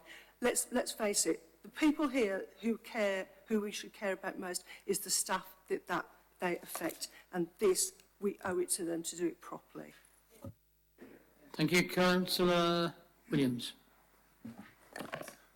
Thank you, Mr. Mayor. I just consider it regrettable that on an issue as important as this, we are bound up by what is actually, in reality, a very minor and petty procedural issue, albeit a procedural issue that is wrong, and we are detracting from a debate on a particularly important issue. So I would consider that we owe it to our staff to move to a vote on this ridiculous motion, to defeat it, and thence to proceed to a proper debate. Thank you, Councillor Williams. Councillor Townsend. Thank you, Mr. Mayor. Thank you. I'd just like to say, you know, it's quite normal practice to receive updates, and the update was sent around to everybody via email 4 days prior to this council meeting, so the evening of Friday evening. To have one or two councillors who haven't read it is quite understandable. You know, people are away or doing other things, but to have so many that seem to have not read it is quite unfortunate. And I do think that whilst caring It's not just under, you know, we all care about our staff. It's not one particular person or one particular group. We all care about our staff deeply. And I think this theatre that is coming out here, you know, is really, really, instead of being helpful, is actually making things absolutely worse. We have got the advice, we've got the 151 officer, it isn't full and final advice. As Councillor Follows has said, it's clearly outlined the process within the paper that has been circulated, was circulated last Friday. And I do feel that unnecessary barriers are being put in the way in order to move this forward tonight. And I would go with Councillor Williams and just say, let's go for a vote and put this forward now and stop this ongoing theatre that's evolving here. Thank you. Councillor Townsend, I can't see any more hands. Mr Mayor, I really do object. So far tonight we've been called petty, I don't know what we haven't been called, because we object to something that the executive is doing. And Okay, it thank you, really is Councillor Coburn. unfair. We This are is going to not vote on- theatrical. The fact we are that we going to vote care on that. about information, Mr Mayor, is not theatre. It's actually just something that we do. I think we agree on that now. If I could please say that we are now going to vote on that motion. Have the officers got a note of what that motion is?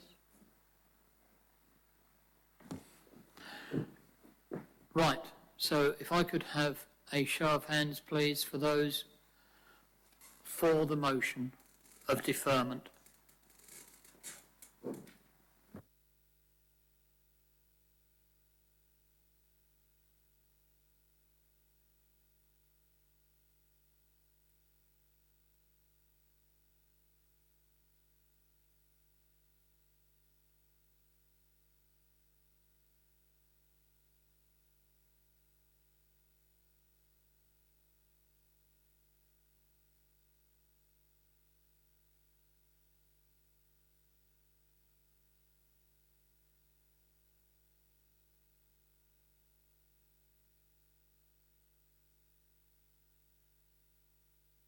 I could now just have a show of hands for those against that motion, please.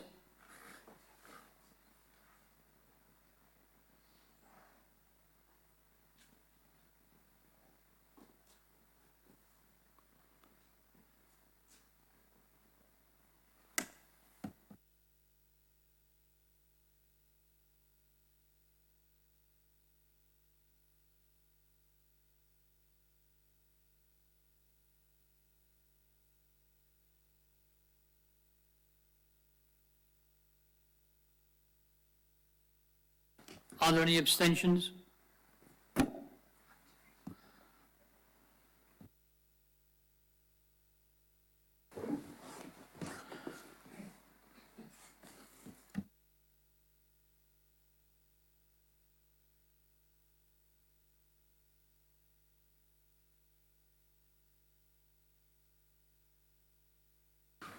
Thank you, officers. Are you okay now? Can you give me the result? It would be nice to know. Thank you, Mr Before Mayor. I get a crick in my neck. Thank you, Mr Mayor. So that was 15 for, 22 against and 2 abstentions. Therefore, the motion is lost. Thank you very much. I couldn't hear that. Can you repeat that, please? Thank you, Mr Mayor. That was 15 for, 22 against and 2 abstentions. Thank you, Louise. Right, so we have now lost that motion, so we go back to the emendation that Councillor Follows was proposing, I believe. Thank you, Mr Mayor. My apologies, I will need to just confirm with Democratic Services if there is any ability to print and distribute this. For this aspect particularly, I do apologise, as was not able to be done before we got into the room today. I'm happy to read it out as many times as necessary for people to jot it down, and I can ping it round by email to anybody that's got their device out, if that would be of any use to people. But otherwise, I'll read it out again now, which is that the report be submitted to a session of full council on the following matters. A, heads of terms for the proposed inter-authority agreement to establish governance arrangements for joint working. B, the proposed job description and terms and conditions in respect of the appointment of a joint chief executive. And C, the establishment of a joint appointments committee, including its composition and terms of reference. Thank you, Councillor Follows. Now, I must point out, we are now discussing this amendment, not the original. Councillor Gray? Mr Mayor, sorry, can I just double check? Councillor Follows is seconder, because I think it may have got lost in the midst of time. Yeah. Happy to second that, thank you. Yeah, thank you. Sorry, we had one original. I forgot to ask for it again. Councillor Gray, you were first hand. I saw. Thank you, Mr. Mayor. I'm really trying to go back to my original question. I'm trying to understand how this fits in to the other proposals. If the leader is saying that the heads of terms, the job description, joint panel has got to come back to full council, that implies to me we can't really take any action on 2 and 3 until we get this back for the council to approve. Now, if I've misunderstood that, I'm more than happy to be corrected. Thank you. Councillor Gray, Councillor Follows, can you clarify? My understanding of this is that the process that is drawn up on exempt page 3 needs to be started by HR to actually, there has to be some decision to actually implement the first stage of the process, which of course includes the drafting of a proposed inter-authority agreement for this, but also job description and apportioning of the costs in a more formal way. I appreciate the order is not necessarily the most straightforward, but it has to go in that order for us. We have to, part 2 actually authorises HR to do the necessary work to enable 3 to actually have something to be brought to council. I apologise, that's quite a long-winded discussion, but my hope is that that's clear. And Councillor Follows? I can't. Councillor Hyman, you're talking to the amendation? Well, you stopped me earlier, and I would just like to say what I wanted to say back then, which was that what I would like to do, with people referring to page 2 of their supplementary paper, which all the hoo-ha was about, everybody's got one in front of them. It's the white front sheet, second side. This is the recommendation that came forward from the executive. I want to be absolutely clear in what I'm actually looking at, if I may. First, can you confirm that the recommendation that or whether or not the recommendation we've got in front of us at the moment on this white paper, whether any of that stands or not? And I would like you, please, to read out to me at a pace where I can write it down, because I'm not able to see it, I'm not able to receive it by email because I don't have the code for this hall here, unless you want to give that around so we can do that. I want to be able to write down what it is that we are going to be discussing, what your actual recommendation is, because right at this moment I don't know. Thanks. And Councillor Hyman? Councillor Follows, are you willing to read it out at a pace that So if I can just confirm Councillor Hyman's first question, the original parts of the recommendation stands as is. This is added to the end. So I'll read it out slowly, but please do shout if I'm going too fast. That a report be submitted to a session I can't write that fast. My apologies. Sorry, is this something we're expected to write down? No, not necessarily. So is this an addition to recommendation 3? Yes. And I do apologise for having to do this in this particular way, in this particular place, but it is unavoidable considering what we have to do to make sure that this is done properly, based on the advice we've had from independent and our own officers. So that a report be submitted to a session of full council on the following matters. A, heads of terms for the proposed inter-authority agreement to establish governance arrangements for joint working. B, the proposed job description and terms and conditions in respect of the appointment of a joint chief executive. And C, the establishment of a joint appointments committee, including its composition Is anybody keeping up with this? Because I can't write that fast. I'm still back at the respect of joint appointment of Chief Executive. I will, whilst the debate is going on, Councillor Hyman, ask for this piece of paper I have with the Wi-Fi code to be sent down to you, and I will send you it by email.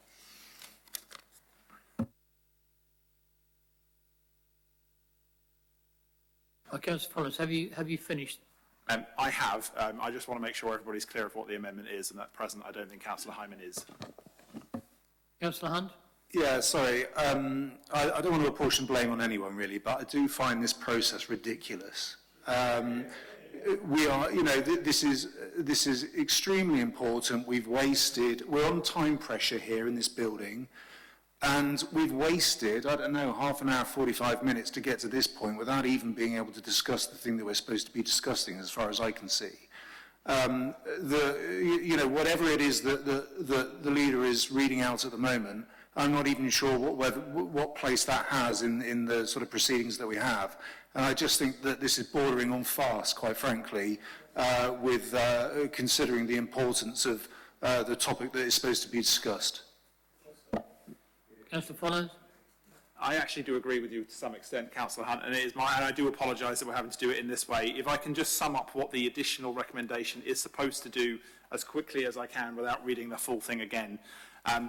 We need to bring to Council for your discussion and decision at the earliest opportunity an inter-authority agreement that considers heads of terms for the new position that we intend to create, i.e. a joint chief executive for Guildford Borough Council and Waverley Borough Council, to agree that job description and also to establish the governance arrangements that we need to make it work and to be acceptable to members.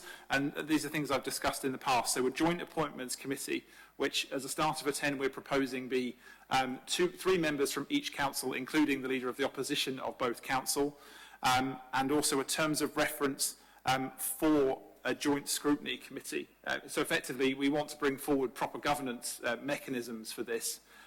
We thought that we were able to just do this of our own accord, but advice from officers is that we should be detailing how we're going to do that and get authorisation to do it. And effectively, that's what this additional recommendation does.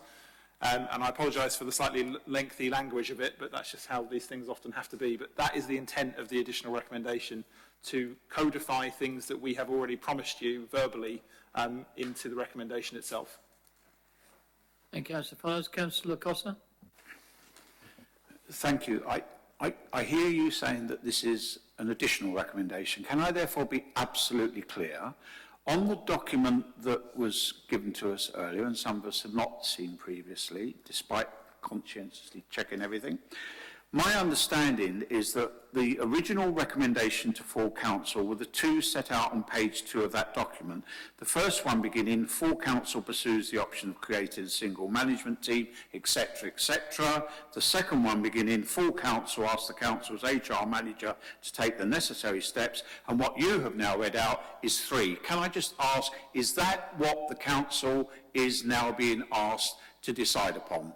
Because I think we ought to be clear what we're actually debating. We've got very sidetracked on this additional bit, but are those the 3 recommendations we're now being asked to consider?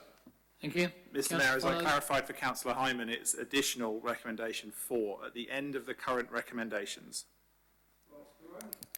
Sorry, Mr. Mayor, there are only on this sheet 2 recommendations to full council. The first one is to our South East employers. That was a decision of the executive, and then the executive recommended to full council the 2 that I have just sent out. So this should be 3, if I mean, it's a joke, really. I mean, can we just be absolutely... You now say it's 4. It was originally 3.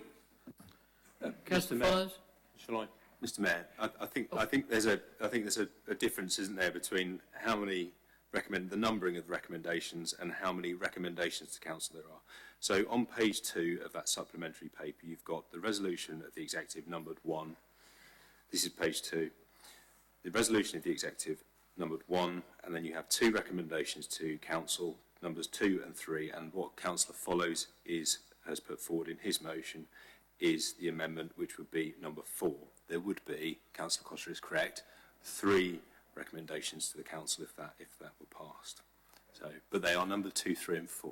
So. I think that answers. Might have been quite helpful if Councillor Follows or someone could have explained that to begin with. Thank you. Thank you. My apologies, Councillor Costa, if I have not explained that clearly enough.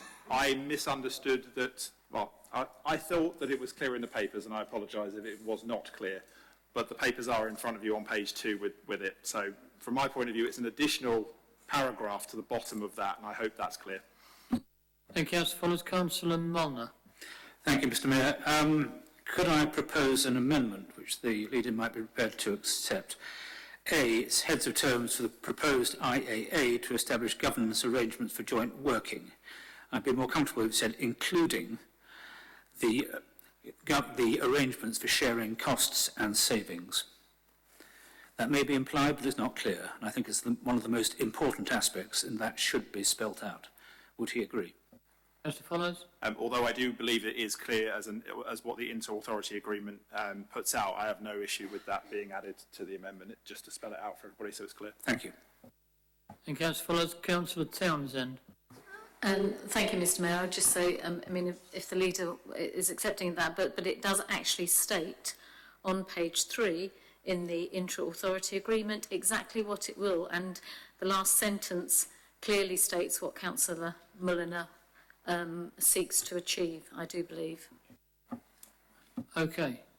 Councillor Follows, can we then... Apologies, Mr. Mayor. If I can refer members to exempt page 3, it establishes what the inter-authority agreement actually refers to and what that needs to do. And the last bit of it is this will clearly identify how cost, liabilities and savings will be shared. I've no issue whatsoever with the amendment spelling out that last section in the paragraph, but I just wanted to clarify with the Leader of the Opposition if he is content that the definition of an IAA and what it contains is defined in the exempt papers, and as such the existing amendment links it straight back to that. Thank you. In fact, I'm sorry to be picky, but the A is just heads of terms for the proposed IAA to establish governance arrangements for joint working. That really seems to be the first part of the IAA. So I entirely agree all these other things are included in the IAA, but all we're talking about is the heads of terms. And I think for this very important next step, then the words, if you look to take the words from page 3, if we had it added on to your A, including identifying how costs, liabilities and savings will be shared. Please, can I just... Mr. Mayor, can I just ask councillors to take care that they're referring to the pink papers now? So page 3 that you're referring to, Councillor Muller and Councillor Follows, is on pink, and we're not in exempt session. So, yeah, thank you. Understood. The wording there will be a useful template for this amendment. So it's just a question of how far you start referring to those papers, please. Yeah. Mr. Mayor, I'm happy to agree the additional text that Councillor Mulliner has proposed for the amendment. I don't think it's absolutely necessary, but it doesn't detract from the issue either. And if it clarifies it for anybody else, I have no issue with that. Thank you, Councillor Gray, and I think we'll call that a halt. We know what the amendation is, including that Mr. Mulliner has altered. So, Councillor Gray. Thank you for tolerating me coming back. Very grateful to Councillor Follows for his explanation, and I think I understand it now, and I'm probably going to be contrary to that by saying in recommendation 3, number 3, full council asks council's AHR manager to take the necessary action in consultation to make the arrangement for the recruitment and selection of a single joint chief executive.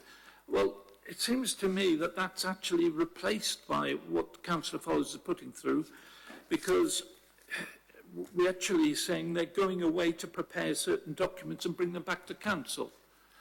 So if you could just clarify that for me. It seems they can't actually do anything in recommendation 3 because they need to do the other action that we've just been discussing. Mr. Follows? My understanding is, and I apologise because a lot of this has to be done in a particular way on officers' advice. So there are areas here where I assumed a process was a certain way and it's ended up not being that way. My understanding of this process is that we have to enable through part 3 our officers to be able to go and do the work that's required in order for them to produce the report that is described in what will be the new part 4. That's how I understand the process to be. I admit it's convoluted, but HR processes often are. and that's what the advice is I've been given. I would ask if he's happy to do so, the Borough Solicitor, just to comment that I've understood that correctly. Yeah. Councillor Gray, can I ask you to switch your microphone off, please? Okay. Right. In that case, can we go for the vote, please? This is on the emendation from Councillor Paul Follows, seconded by Councillor Clark. We've had it read out 3 times, and we have had an apology for the way it's been presented. So we need to vote on this. Mr. Mayor, I'm sorry, I must be completely thick, but I Sorry. still don't quite...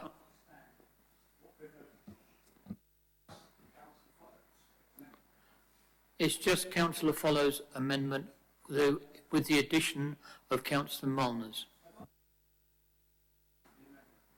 Sorry, I can't see who's speaking. It's me. Sorry, I don't say much, but I haven't got a clue what this amendment is. I keep hearing it being repeated. I can hear most of the words, but not all of them. I need to see it in writing to be able to consider it myself and get it into my head. And all this change and revision of it all doesn't help in any way whatsoever. And so I'm unable to really take part in the conversation. Thank you, Councillor Sadler. I'm going to go to our legal person again, and you've heard the objection to this motion or emendation. Is it valid, or can we take the vote, please?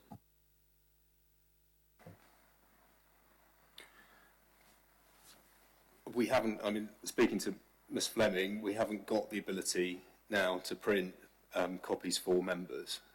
So it is a question for members as to whether they're happy to vote for, against or abstain on the amendment. And, Ms Fleming and I did discuss this in the break. I think it's really for you to vote on, Mr Mayor and Council. Thank you. In that case, it is we'll take the vote for the unfortunate, but it is emendation. unfortunate there are not copies for all members. Councillor Follows may wish to read it again with Councillor Molyneux's amendment included, if that would help, and maybe we can repeat it as many times as is necessary verbally. But unfortunately, we don't have the facilities here to copy for members, and I'm afraid that's just unfortunate. Sorry. Thank you for that. Can I just, Councillor Cossey, you've had several comments already. If it is a point of order.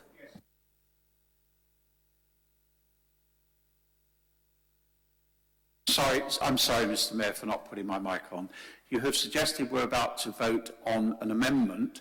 I would like clarity as to what is being amended. 2 motions, or 2 proposals were initially tabled for this council. My understanding is that Councillor Follows is now asking that we also consider a 3rd proposal.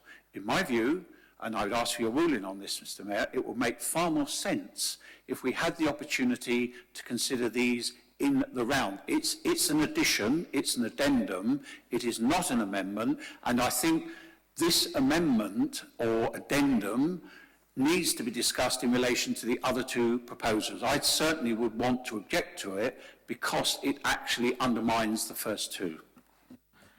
Thank you, Councillor Cossey. Can I invite Councillor Sadler? Would you like to come and move up the front here so you can hear, and then perhaps Councillor Follows can go through it? Mr Mayor, it is a fair point that Councillor Sadler and others raised, that if they can't hear the amendment and they haven't got it written down yet, that they would have difficulty in voting for it. So, as I suggested, it could be read out again and as many times as is needed, given the circumstances, for people to be able to, for councillors to be able to write it down. I think that's the only way to get through this until councillors are happy. Mr Mayor. Yeah, my point was that if Councillor Sadler can't hear it, then he can't hear it if Councillor Follows goes through it again. Mr Mayor. So either Councillor Follows or Councillor Sadler must move so that they can hear it. Councillor Townsend, let's get this out of the way. Can I just make a suggestion, Mr Mayor, that potentially one of the Democratic Service officers there have got it written down. Perhaps they could go to Councillor Sadler and he might be able to either take the piece of paper or take a picture of it on his telephone and on his iPad, and then he would have a copy. Perhaps that would be a compromise. Thank you, Mr Mayor. Councillor Isherwood? Thank you, Mr Mayor. Couldn't you send it as an email? Most of us have got devices on the desk, phones or pads. Couldn't that be done Councillor right now? Follows did suggest that earlier. Councillor Gale? Yeah, similar. Could we just have it emailed round? Councillor Sadler, can you actually get emails there? Okay, then let's go back to Councillor Townsend's suggestion. Have you got it written down?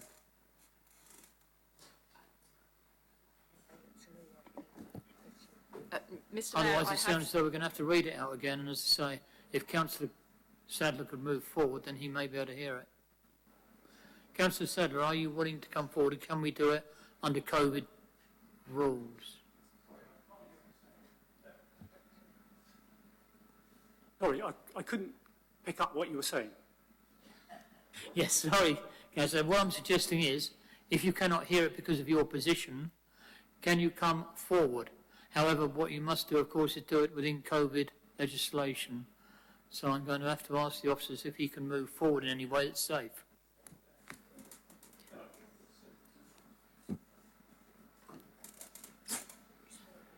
Yeah, Councillor Sadler, there appears to be an empty desk down here.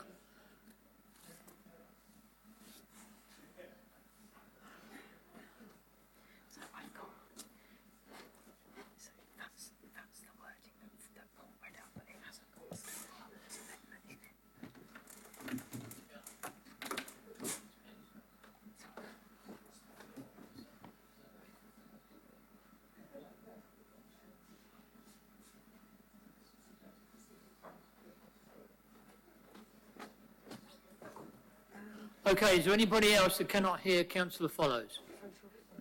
Could I just ask Mr Mayor why that is happening? Could I have a ruling on my point of order? I think I'm entitled to that.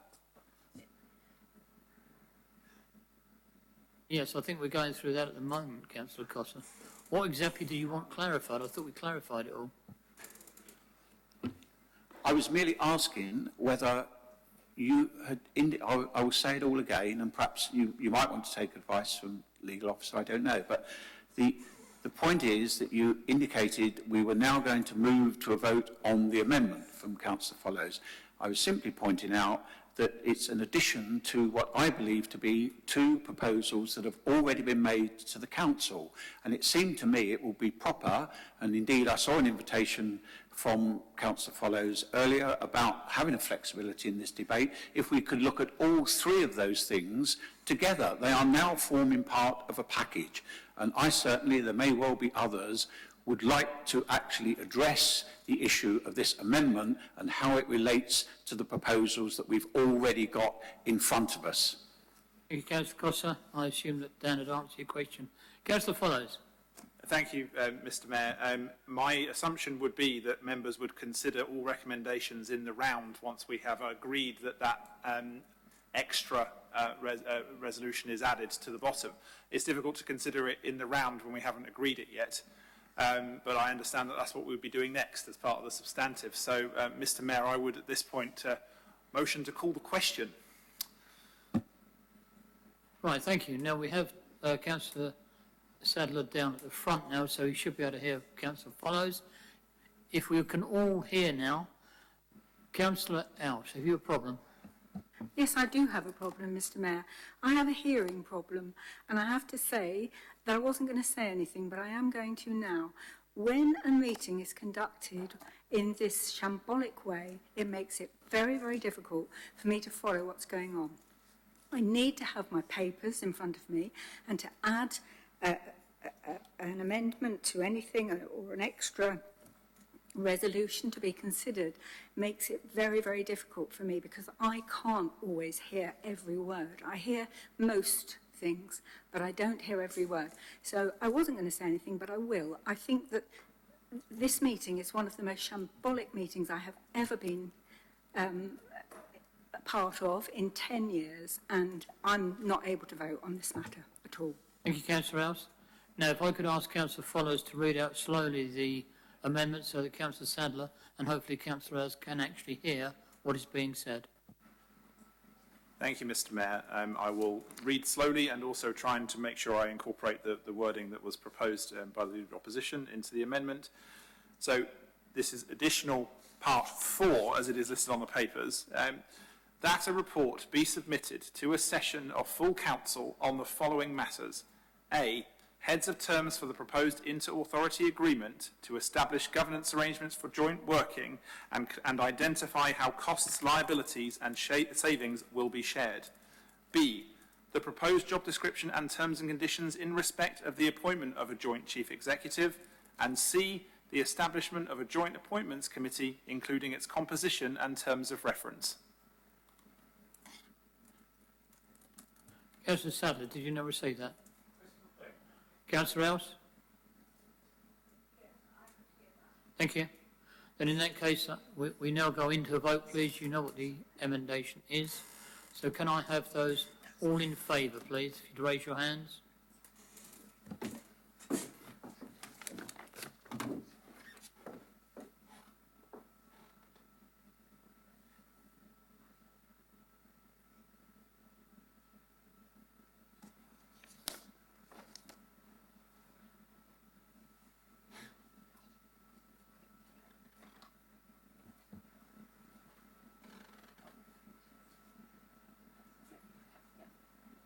Now all those against, please.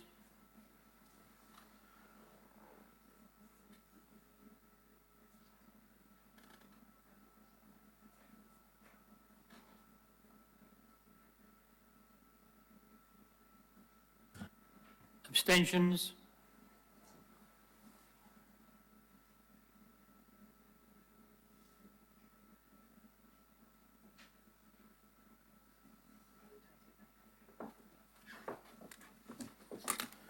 Thank you. We have the result. If you could read it out. Thank you, Mr Mayor. That was 22 for, 8 against and 8 abstentions. So that motion is, the emendation is carried. Thank you. Now, of course, we go back to the original. If I can ask Councillor Follows to introduce it, please. So I won't repeat my original introduction. The additional resolution, additional paragraph is now added to the bottom.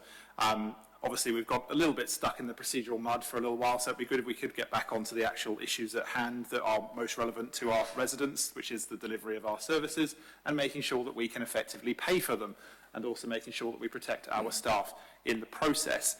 Slightly disappointing to see some members vote against a resolution that actually adds the scrutiny that many of you have been seeking, but thankfully that has passed, so that there will be some method of making sure that any future partnership arrangements here are properly scrutinised by this council.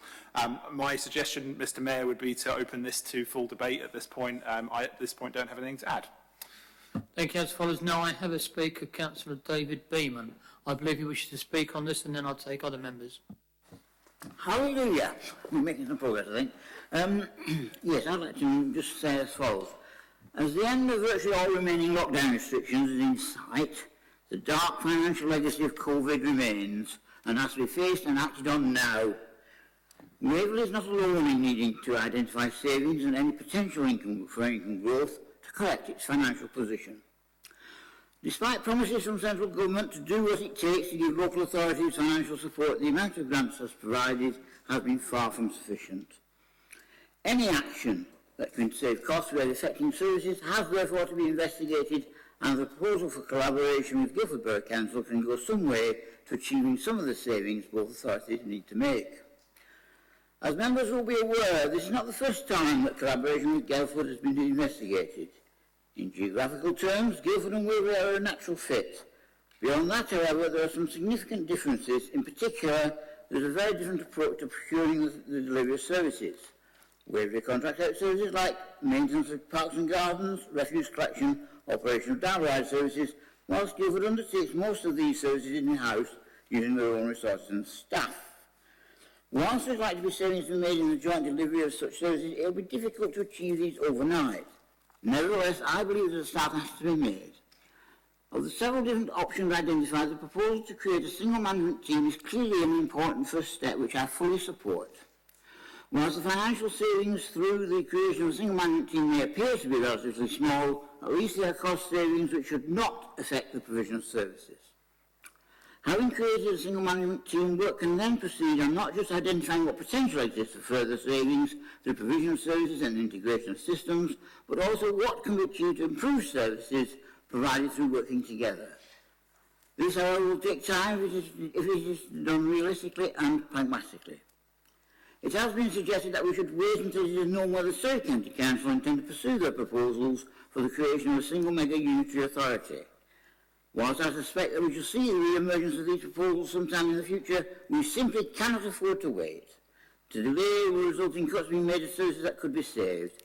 I shall therefore be giving my full support to the recommendation before the full Council so that work can commence on creating the proposed single management team. Thank you. Thank you, Councillor Behrman. Are there other members with any question? Councillor Molnar? Thank you, Mr. Mayor. I'll start off by saying that as an opposition, we regard our responsibility, both the residents and the rest of the council, to provide objective evaluation of proposals coming from the administration. And one advantage we can offer is we don't suffer from the proposer's bias. It's human nature to see the upsides of your proposals more clearly than perhaps you see the downsides. In this case, our primary view of this proposal is that it's premature. Savings are an important part of it, and yet we do not have yet a clear idea of the extent of COVID recovery, although we heard a welcome sign about car parking. So we don't know what the extent of the long-term impact on council income will be, and therefore we don't yet know how the medium-term financial strategy will be affected. And that is why, in my opinion, it would have been far more sensible to look at this in the lead-up to the budget for next year. Although sooner is better in most cases, in fact, the amount of savings that we appear to be talking about would in fact not amount to much in the opening year. Now, turning to what is actually proposed, appointing a joint chief executive and then a single management team would make sense if a few big savings wins were already clearly visible, and all that was needed to obtain them was clear and focused management. Unfortunately, no such big wins are visible, and the only predictable savings arise from moving to a single senior management team, and have been estimated fairly accurately by local partnerships at £684,000 a year. Obviously, we can only expect no more than half. But we're told that finding further savings is important, but that is work for the future. None are known at the moment, but of course we do have an indication, because local partnerships attempted to find other savings, looking at three areas, basically central costs, property, and third-party procurement. It basically regarded the second two as being unlikely to produce anything significant. But all it could provide in terms of central cost savings was £700,000. And having asked some questions of officers, it appears that some of these savings are already in our medium-term financial strategy, and others ignore the fact that some costs are borne and required to support the housing revenue account. So what we have is a major change to the way the council operates in return for very modest, predictable savings. Now, when you make this sort of change, your savings are cancelled out for at least the first year or two by the upfront costs, redundancy costs, possible retention costs, IT harmonisation costs, and it's quite clear that Guildford and Waverley differ significantly in certain areas, and of course the fees of the inevitable consultants who are already required when a reorganisation is carried out. And lastly, but not least, by what I would call destabilisation costs. And these refer to the consequences of staff who leave an organisation undergoing unwelcome change for a more stable employer. They create gaps which have to be replaced by more expensive agency staff or contractors. And sadly, I believe there is some evidence of this happening at Waverley already. I was going to complain about the absence of a draft inter-authority agreement, but I'm glad that has been addressed. It would have been far better if that had been part of these papers. Fundamentally, I think the executive would have been well advised to take a moment for reflection when they saw the local partnerships report and realise how scanty were the savings that could be expected. And the question I ask is the upheaval and destabilisation that is the inevitable consequence of this project worth incurring for such modest, likely savings? I would like to hope it's not too late for the executive to reflect on this, and I will not be supporting these recommendations. Thank you, Mr. Mayor. Thank you, Councillor Marner. I have Councillor Else next, I believe. Councillor Else? Thank you, Mr. Mayor.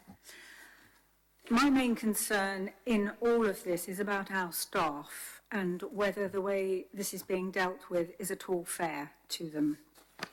They are our most precious resource, and this has been more than proved over the last 16 months or so when they have kept this council in operation during what has probably been the most difficult time any of us have ever had to live through. What kind of reward is this going to be for them? Have they been given a heads up about it at all? Have they been given any reassurance yet, if there is any to be had, because they do know about it? Excuse me, Councillor, are we going into exempt here? Okay, carry on. I'm not mentioning anything on pink paper. I just wanted to make sure. It's just a principle that's involved that I want to talk about. I've read these papers thoroughly, those that I had, as I would hope anyone who is going to vote on this recommendation this evening has. And I fear that it is too vague in its approach. It seems to me that it's being delivered as something of a fait accompli and offers more questions than answers. On page 56, 4.1 mentions a greater sharing of staffing. I haven't read anywhere in this paper anything that considers when or how to engage with the staff on this. And yet, this is apparently considered important. The supporting evidence in these papers is plentiful, but confusing and sketchy, to say the least. Furthermore, I understand that staff are already beginning to jump ship, which will inevitably mean bringing in agency staff. This has been mentioned by Councillor Mulliner. Has this extra cost been factored into the amount of savings which are going to be made? And with this loss of staff, inevitably, the corporate memory is in grave danger. The LGA's appraisal admits that the whole project is heavily predicated upon achieving alignment in culture, systems and processes, but go on to admit they are not in a position to give an assessment on how credible that assumption is. So we appear to be well on the way with it all, but still have yet to agree virtually everything in regard to all issues. There is just too much that is not clear or open or transparent. Collaboration seems to me to be something we should consider seriously, and I would have willingly supported option B. There is no need to jump so quickly, no need to make a quantum leap at this moment. The risks are far too many and far too great. Much more sensible to take a step back and take a more thorough, considered approach to something which will affect us all. Thank you, Mr. Mayor. Thank you, Councillor Rose. Councillor Denis. Thank you, Mr. Mayor. I just would like to talk a little bit about Annex 1, which is the vision statement. I mean, vision statements are good. They're aspirational and help push organisations forward. What must be avoided are aspirations which are unachievable or unclear. Under the Y section, it states it will support and strengthen our parish and town councils' democratic and local mandate. I'm not sure how this will be achieved. What will this collaboration bring that you cannot do now? It also mentions the unitary as a threat. Since the government decided not to select Surrey as a pilot site, have you asked the leader of Surrey County Council, Councillor Tim Oliver, what the plans are, if any? I would hope that that question has been asked rather than an assumption. Under what kind of partnership do we seek? It talks about being based on evidence as to what approach is best. The key to this is the word evidence, but I'd also add after tonight, clarity. because I've got very confused on the whole issue tonight. It has the aspiration of joining the two organisations together, reduce personnel, reduce costs, but produce a greater level of services than the two did previously. It mentions culture, and I've always believed this is the greatest challenge that we will face. It states that the arrangement should be business-led. It uses words such as equitable, focused on delivery, shared ambition. These are great words, but I've seen these in numerous documents in the past. Point 16 says that no council can be outvoted, and I agree. But I can assure you, when a council receives the worst part of a deal, this will cause issues or an impasse. I've personally seen many collaborations and mergers over the years. I've seen the legal services being joined and how Guildford took the lion's share of their time. Waverley struggled. It was not a productive relationship. I saw the huge amount of work that went into the waste contract negotiations with Guildford and how difficult that was. In summary, the document says the right things and uses the right phrases. It promises to make everything better, cheaper and with a reduced number of staff. What the report doesn't give me is in confidence in how this will actually be achieved. What happens if these aspirations are not achieved and the performance and quality of the council services diminishes? How much will the cost be then? As I've said, I've gone through many similar processes, and I know, Mr. Mayor, you would have as well, in my previous work life, where areas have been merged and services merged. I've gone from seeing 9 divisions down to 5, to 4, to 3. It's had every combination. And in my experience, the savings are never fully realised. And years later, the decisions are reversed at a huge cost. Thank you, Mr. Mayor. Thank you, Councillor Dennis. Councillor Merriweather. Thank you, Mr. Mayor. I just wanted us to remind ourselves that this council's been facing budgetary pressure and stress since way before COVID. The Budget Strategy Working Group was set up by the prior administration in 2017 because the writing was on the wall in terms of government funding. And we all know that that funding has evaporated and we have to take measures, even pre-COVID. And anyone who suggests that the garden is going to be greener post-COVID, I think is not living in the same world. We've been living through year after year of this death by 1,000 cuts, and I can't think of anything more demoralising for staff than to have to live under that cloud. This proposal actually is, I've heard a couple of references to staff being worried by this proposal, and of course this proposal, as it stands, doesn't actually talk about staff. It talks about one member of staff. We need to remember that. And I know Councillor Mulliner cherry-picked one particular number from the LG report, the 660 for the senior manager team, and our share of that at 50% will be 330. Well, that would be the second largest benefit to us in a medium-term financial plan. It would be more than we expect our property investment strategy to grow over the next few years. It would only be marginally smaller than the business transformation benefits we expect. It's not to be sniffed at. That is what this government has reduced us to. Thank you, Councillor Merriweather. Councillor Costa. Thank you very much, Mr. Mayor. I just want to say 2 things, really.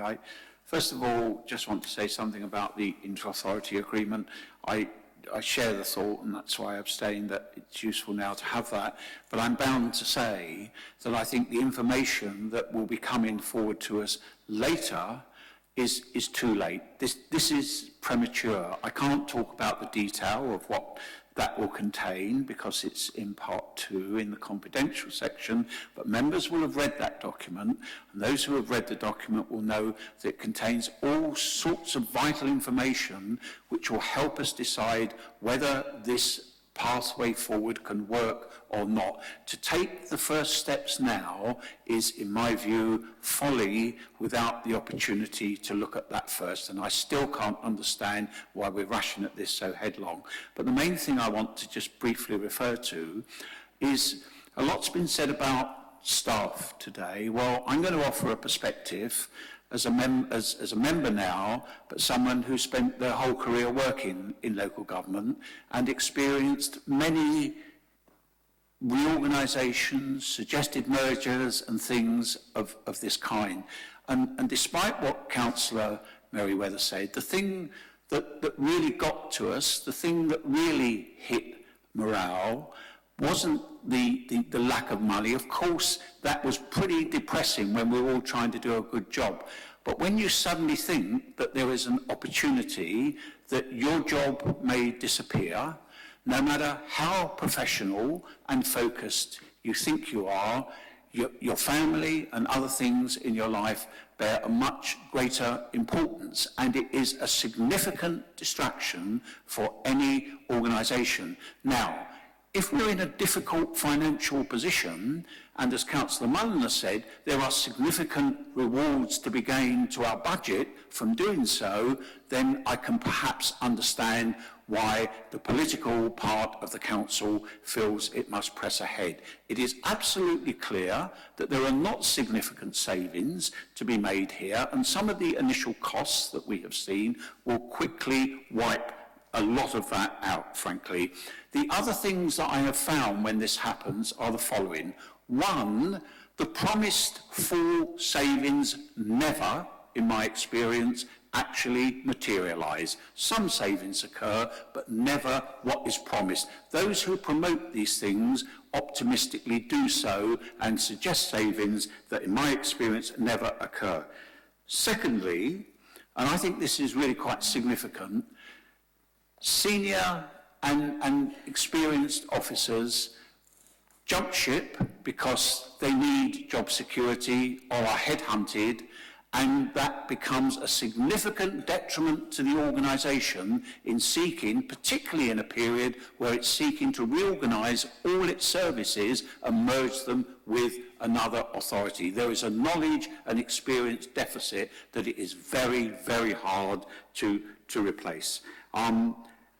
I think that's probably all I want to say, but I say it from the heart, Mr. Chairman, and really we've got to think very, very seriously about the impact something like this has had, and ask ourselves if we have got the evidence in front of us this evening to justify that sort of impact on our staff and our organisation. Thank you. Thank you, Councillor Costa. Councillor Palmer. Thank you. I do feel that the opposition is seeking delay where it's really inappropriate for the reasons that Councillor Merriweather put forward.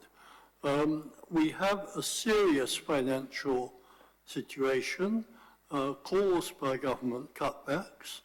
It has been aggravated very severely by the pandemic and by the inadequate support given by the government.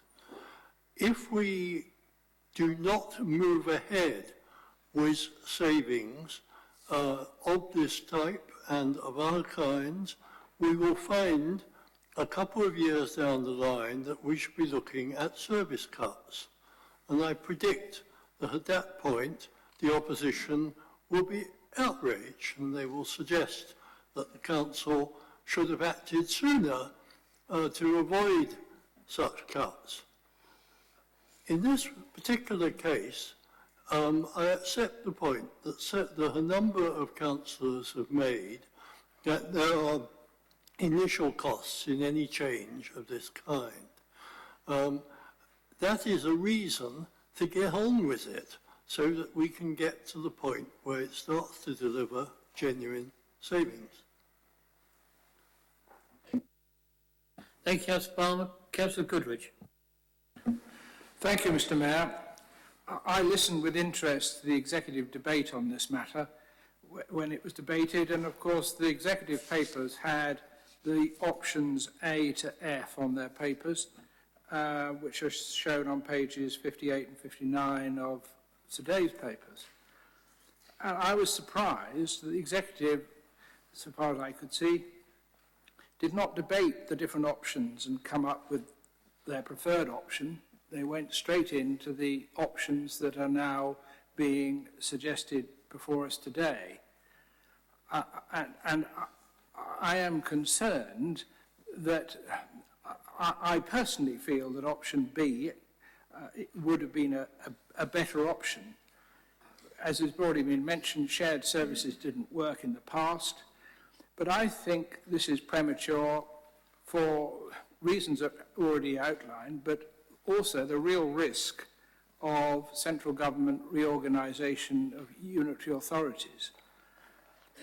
Now, 20 years ago or so, we were looking at unitary authorities, and Guildford and Waverley fitted the picture and was the obvious choice. The current suggestion for unitary authorities are that the two councils wouldn't be big enough, and therefore we'd have to add in at least one other council, which I preferred Mole Valley than Woking. But what worries me is that we have all this upheaval that is being currently suggested, and then it'll be followed by, before we probably finished implementing it, with central government saying unitary authorities are back on the agenda, and then we have to start all over again, double upheaval for staff, double the problems. And that worries me. So I would much prefer to take it. I'm not suggesting we do nothing further. I'm suggesting we do pursue the collaboration, but that we opt for option B before we go headlong into what is now being proposed. And therefore I'll be voting against this proposal. Thank you, Councillor Goodrich. Councillor Seaborne. Thank you, Mr. Mayor. Colleagues have addressed various aspects of the paper in front of us. I'd like to focus on Annex 4 on page 93 of our papers. This council has invested a lot of time and effort over the past 4 years in training members and senior officers in risk analysis. What is in front of us would almost certainly have our tutor throwing up his hands in despair. It's not a risk analysis, it's a list of risks with no probabilities or severities included. And I fully realise that we're told in section 6.2.1 of our papers on page 61 that likelihood and impact ratings will be developed if collaboration is pursued, and that they will depend on the option pursued. But surely, if we're being asked under recommendation 2 on page 3 of our papers to make a very major decision, and moving to one shared management team is a very major decision, then the risks for that decision should be separated out and quantified in terms of probability and severity now to support the decision, and not after we have entered into the arrangement with our eyes partly shut. I note that individual risks relevant to the appointment of a shared chief executive have been separated out in the addendum in recognition that there are specific risks, but no attempt is made to quantify or rank these risks. For instance, what is the level of risk that going down the proposed route will alienate staff in both councils and reduce their effectiveness? What is the level of risk that those senior managers not chosen for the combined role will exit with a good share of the corporate memory? What is the level of risk that one of the two councils' affairs are in a far worse shape than the others, with the result that management focus will be on the more unhealthy council to the detriment of the healthier partner, and so on.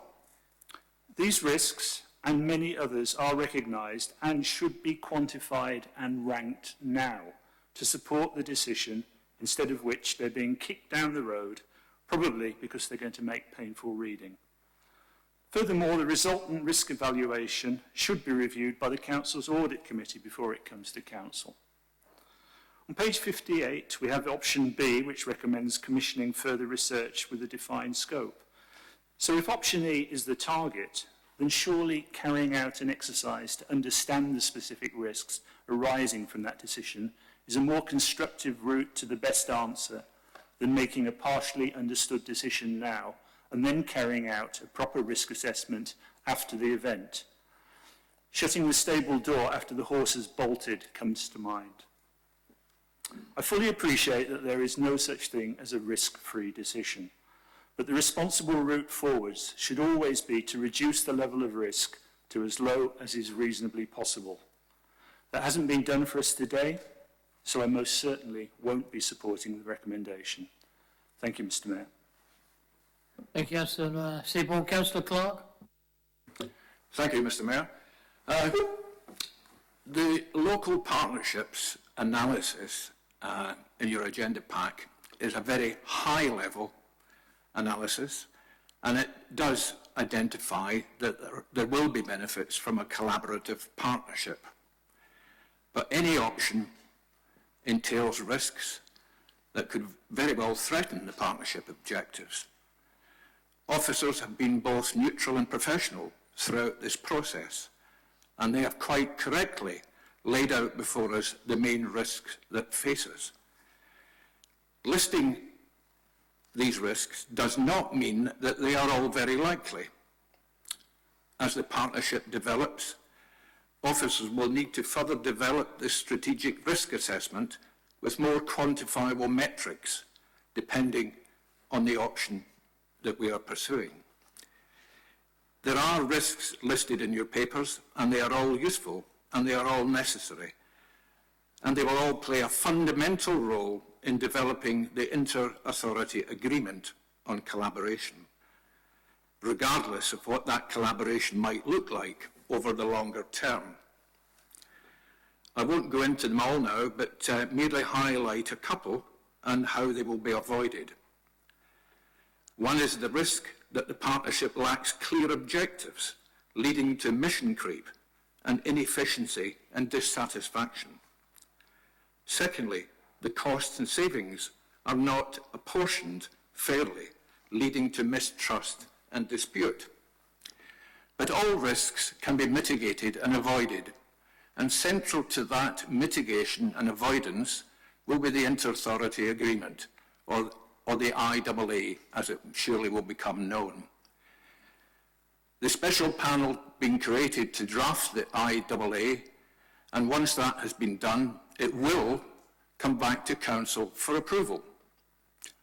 The only step being considered at this evening's Council is the recommendation to start the process of appointing a single Chief Executive. Ultimately, it is the new Chief Executive and his new senior management team who will be responsible for developing business cases for selected shared services. Now, putting cost savings to one side just for a moment, the main driver for me is that by working closely, possibly in a shared office building, both councils will become stronger together and more resilient in the face of the future budget pressures that Mark Merriweather has identified.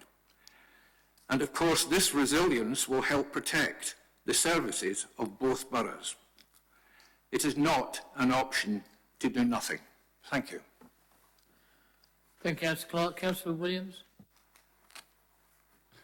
Thank you, Mr. Mayor.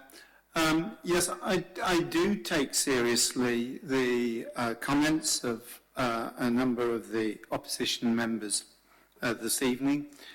Yes, of course, you know, we are looking at a risk analysis, and Councillor Clark has actually dealt with the question of risk and dealt with the question of the inter-authority agreement. But I would just go back to that fundamental question in terms of the risks of the alternative. The risk that's posed by the alternative is one of deep and damaging cuts in services, and that will have a serious impact on our residents, on the most vulnerable in our community, and on the morale of our staff. But I think we need to also have a vision as a council. We have a vision, we have a corporate strategy, and we have lots of things that we want to do. And by working more closely together. We can talk about economies of scale till we're blue in the face tonight, but the opportunities that accrue from collaboration, from cooperation, from working together, I think we do need to bear in mind. I mean, in conversations that I have with my opposite number on Guildford's executive, we talk about some of the challenges that we face on a day-to-day basis, facilitating our sustainability policies, our trajectory to net zero carbon. And I hear exactly the same issues coming from colleagues in Guildford who are not a million miles away. And that I know I'm also speaking for my opposite number on Guildford Borough Council when I say that there are opportunities out there for meeting challenges together and meeting them better. Added value, collaborative working, cooperation, working to shared agendas is much more important than defending our silos and looking backwards rather than looking forwards. And of course, there's always space at a Waverley Borough Council, full council meeting to draw on Aristotle's metaphysics, that the whole is greater than the sum of the parts. And I think collaborative working can bring us significant benefits, and we need to be a little bit more visionary than we have been today. And certainly, I think we need to be addressing the issues rather than filibustering. Thank you, Councillor Williams. I'll now call on the leader to sum up, please.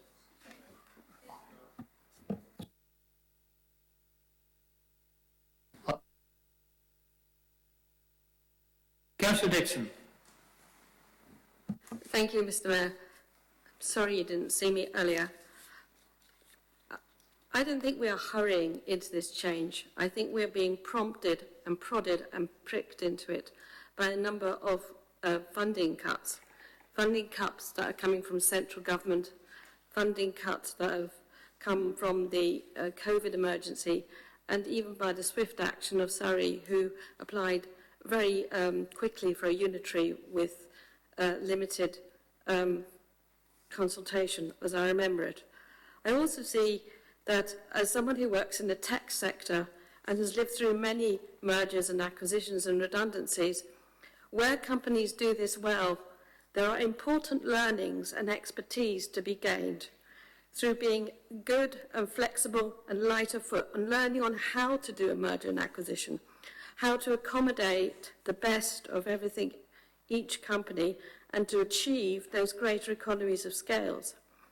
We now can see that in the years ahead there will be mergers, and I think if we can be early adopters and achieve those learnings and put in place a team of excellence, we will be able to help our neighbours as well as achieve the best for our own communities.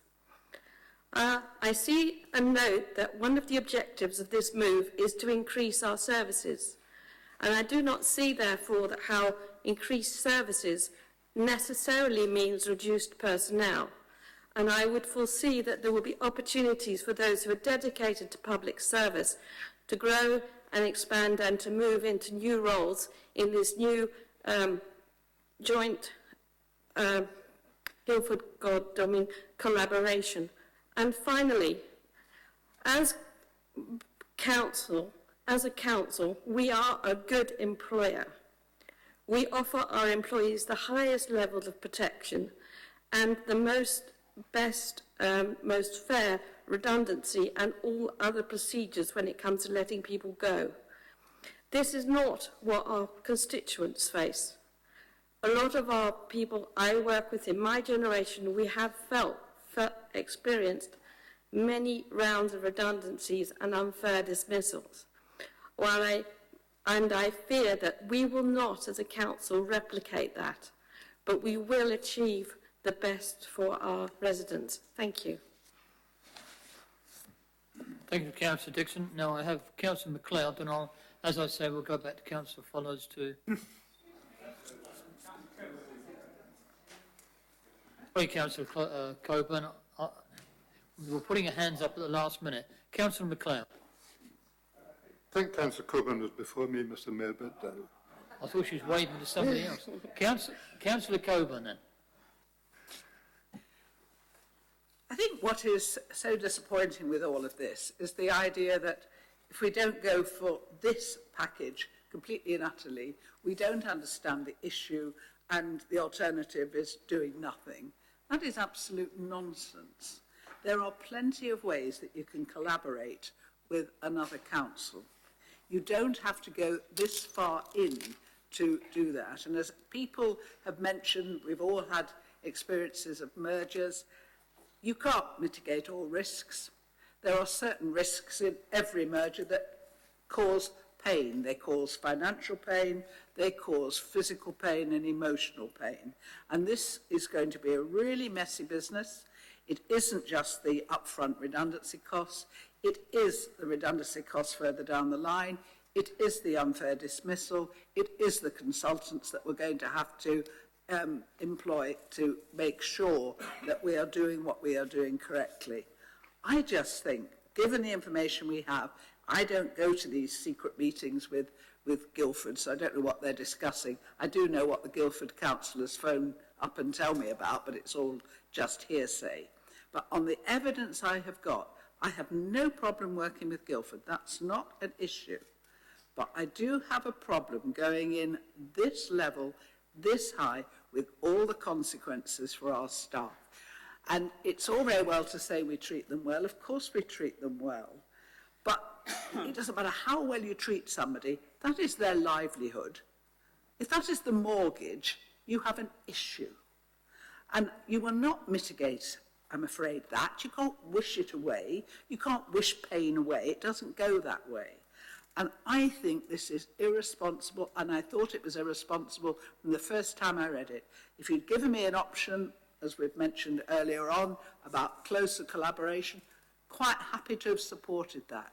But this, I think, is cruel. I think it's unnecessary. I think you're going through all this for, I don't know, political reasons. I don't know why. But I do know that this is going to be very, very damaging to a lot of people. I don't like it one little bit. I want to make savings, and I'll support any means to make savings and support our services and deliver for our residents. But no, I can't support this. I haven't got the information to say, and on tonight's showing, I'm not sure anybody's got the confidence that we know what we're doing going into this. So I'm sorry, I can't possibly support this. I think it's going to be far too damaging, but I do support collaboration and seeking other ways of saving money. Thank you, Councillor Coburn. Now I have Councillor MacLeod and I have Councillor Forashevsky. Now we need to finish this item simply because we'll get thrown out at the end of the evening. We need to get through the agenda. So if I can take those, please. Councillor MacLeod. Thank you, Mr Mayor. I'll keep my comments brief. Like Councillor Dinas and Councillor Cossa, I've been through reorganisations when I was a fair bit younger, although in private industry, not in public sector. And the both went badly wrong. And the reason was, in both cases, that all of the focus was on getting rid of the staff at the bottom, and the senior management protected itself. And it fundamentally damaged the companies, and both the companies were ultimately taken over. And the thing that's impressed me about what's happened in this exercise is the professionalism of the senior management team, who aren't actually here right now, at the council. They're looking to start this at the top, and as far as I can see, they're looking to protect the staff, and that's the way to go about it. And I also support what Councillor Merriweather said. In many ways, I don't think we have any choice but to do this. I don't like doing it at all, because it will affect people's livelihoods, as others had said. But there's no choice, and if we don't do it, it will be much worse later, because it will affect people's livelihood in a much worse way. I'll leave it at that. Thank you, Mr Mayor. Thank you. So one final comment, if I may, for Councillor Dinas. I have got no doubt that Tim Oliver is still got unitarisation very much in his mind, because some of the things he's doing, such as the exercise to set up what they call community networks. There's no other reason to do that other than if you're preparing for unitary councils a little bit down the line. Thank you, Mr Mayor. Thank you, Councillor MacLeod. Councillor Forashevsky. As I say, we need to bring this to an end. Yeah, thank you, Mr Mayor. I will be brief because I know time's moving on. Very interesting, and I listened with great interest to some of the comments that were made. And in actual fact, I agree with quite a few of them.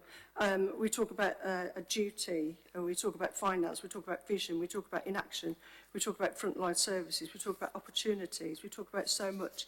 Doing nothing is not an option. We all know very clearly what the consequences will be if we do nothing.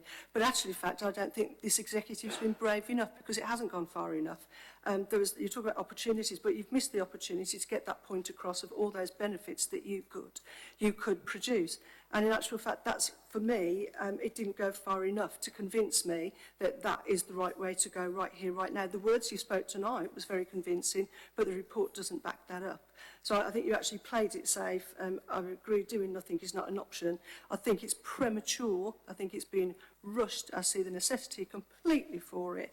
But I cannot support this tonight because what's in the report doesn't back up what I've actually heard. And actually what I heard was quite convincing, but it's not in the report. Thank you, Mr Mayor. Thank you, Councillor Forashevsky. If I would now ask Councillor Follows to sum up, please. Thank you, Mr Mayor. Sorry. Oh, my apologies. Councillor Gray, sorry. I did have my hand up before and put it down.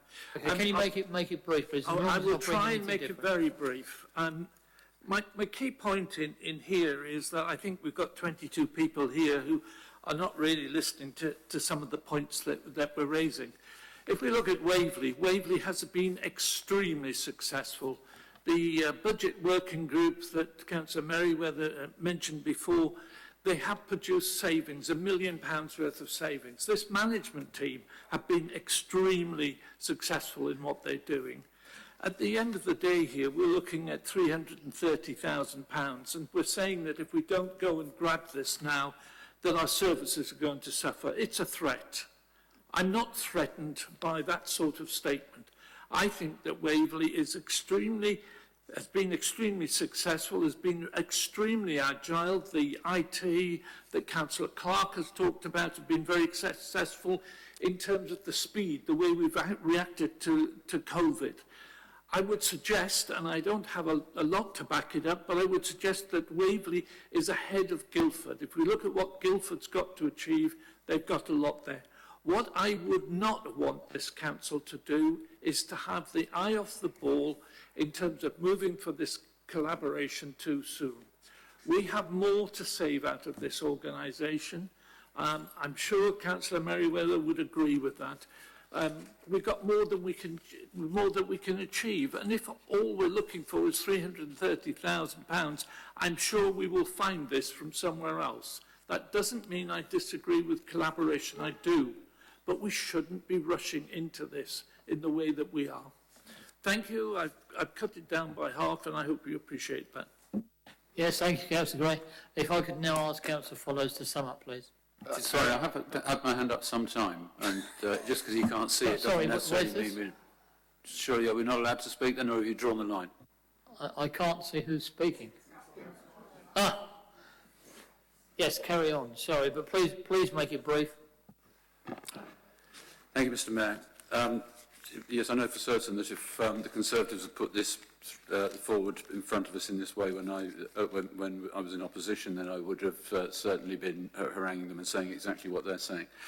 I do believe we should get our own house in order first, and Guildford should get their own house in order first, because there is a big difference at the stages that we're at in that respect. However, I do not want to hold up change. I think that there has to be change. There has to be change in culture. There has to be change in the quality of information and advice that we as councillors act on. And certainly, referring back to what Councillor Denis was talking about, the aims, the purpose of this, I fully support the purpose, as most people here have said they do. I think as if I had some sort of guarantee that what we've got on page 64, the vision, and you know, of all the words there, which are the nice words, if we were given a guarantee that yes, that's actually what we're doing, so if that is exactly what we are going to do, and we can hold people to that, if they're accountable to that, and then I think everybody would actually support this. The issue I have is that on page 64 at number 9, it says this is a long-term politically led partnership, and I think that's a big mistake. We've got elections in 2 years' time. If this is politically led and the two councils aren't similar in their political outlooks after that, the whole thing could go totally pear-shaped before it's really even started, and certainly before anything's delivered. It should be either ethically led or, as it says elsewhere in here, evidence-led and business case-led. So I would like the leader to confirm in his summing up whether it will be business case-led and evidence-led, or whether it will be politically led, because I think that's a very big issue for us. And also it states here in a number of places, number 31, number 30, whatever, that we will be accountability and residents at heart, a new team culture. And I want to know that we are going to be able to see that and have that demonstrated for us. As I say, on that level, then I'm happy that we just move forward, and I would like clarification from the leader, if possible, because in front of us we've got 3 recommendations, numbers 2, 3, and 4. I don't think anybody here has said anything which makes me think that anyone would vote against number 2, and I don't think I've heard anything from anybody that says that they would vote against number 4. It appears to me that number 3 is where the issue is, and that is that we are starting a process there which is going to cost us money and going to take us time before we have further information that I think everybody else wants. So I'd like to know, can we take this separately? Because I would be perfectly happy to vote in favour of 2, perfectly happy to vote in favour of 4, but it's number 3 there that I'd like some clarification on, because if I'm going to vote in favour of that, I need to know that everything is going to be absolutely honest and open between the parties on this. I would want a duty of candour to be included, as I've said before. I don't need to say more because it was all in the executive minutes. But if we can stick to these values, and if we've got a duty of candour, I'm happy to go along with 3 as well. But I think that's where the bugbear is for others. So if the leader would address that in his wrapping up, I'd be very happy. And thank you for allowing me to speak, Mr. Mayor. Thank you, Councillor Hyman. If I could now ask Councillor Paul Follows to... I'll try and do this as quickly as I can, but there were a lot of questions asked, so I'll try and deal with them all. Councillor Hyman, I'll start with yours. I think there's an element here that has to be business case led, but there's also to be a realisation that these councils are political entities led by political leaders. I'll comment in a little bit about things I've learned through this process, which I think is relevant to that, but I will come back to it. A lot of the questions Councillors Mulliner, Palmer, Clark and Williams particularly have commented on, and so I'm not going to go back over that. I will say, Councillor Sally Dixon, absolutely all of what you said. That's where I am too. We've got duty to act here and an opportunity to do so. I tend to not let the past failures of others dictate how I act, but I try and use that to dictate how I learn in the process. And the thing I learned from looking at those past failures is that they lacked a single officer lead to actually bring it together in any coherent or useful way, which is one of the reasons why, when the executive, which by the way did discuss the options that were presented in full at the executive meeting on the 22nd, which is why we opted to pursue a single joint chief executive, because this sort of business is so complex that it requires that single officer lead to actually get it through. That's what's missing from the previous attempt to do things like this. Councillor Coburn speaks of cruelty. She apparently thinks that a focus on the high-paid top tiers of the council rather than the low-paid service delivery tiers is cruel. I disagree with her completely. And of course, meetings to Guildford that she objects to, well, she just voted against my amendment to increase the scrutiny and include the full membership of the council more formally. That might be something for you to reflect upon. Staff, I would be amazed if anybody here didn't care about staff, and I'd remind members that the specifics here is about a single chief executive and not the staff at large. Our current chief executive has been keeping staff briefed. And actually, due to COVID, I'm actually working out of Waverley Borough Council most days this week myself, most weeks. I've had the opportunity to speak to quite a lot of staff directly about this, and I know there are concerns about this, and I know there are issues. Oh, is the microphone going strange? Yeah. Okay. I'll turn it back on. There we go. Let's try that. And I know that there are issues that staff are worried about in this, and that's one of the reasons why I caveat every conversation on this subject by asking members to stop recklessly hypothesising on things that are not in the papers. That is what causes uncertainty and worry. In terms of Councillor Dina's point regarding Councillor Tim Oliver, I can confirm I actually have discussed the subject of local government reorganisation with Councillor Oliver at the Surrey Leaders Group. He did, of course, downplay this. I refer back to Councillor MacLeod's comments, which I believe are quite correct. But regardless of what Councillor Oliver said, and with total respect to the leader of Surrey County Council, whatever he says or thinks is going to be subject to the whimsy and caprice of the Right Honourable Robert Jenrick and co at all times. And so I keep an open mind as to what may or may not be coming down the pipe in terms of reorganisation. In response to Councillor Cossa, I am fairly sure that the most certain way for us not to achieve any cost savings is not to even try. We are intending to try. I'd also love to have a use of the crystal ball for risks. Risk management is always a bit of a pseudoscience that I think a lot of people give a lot of store to.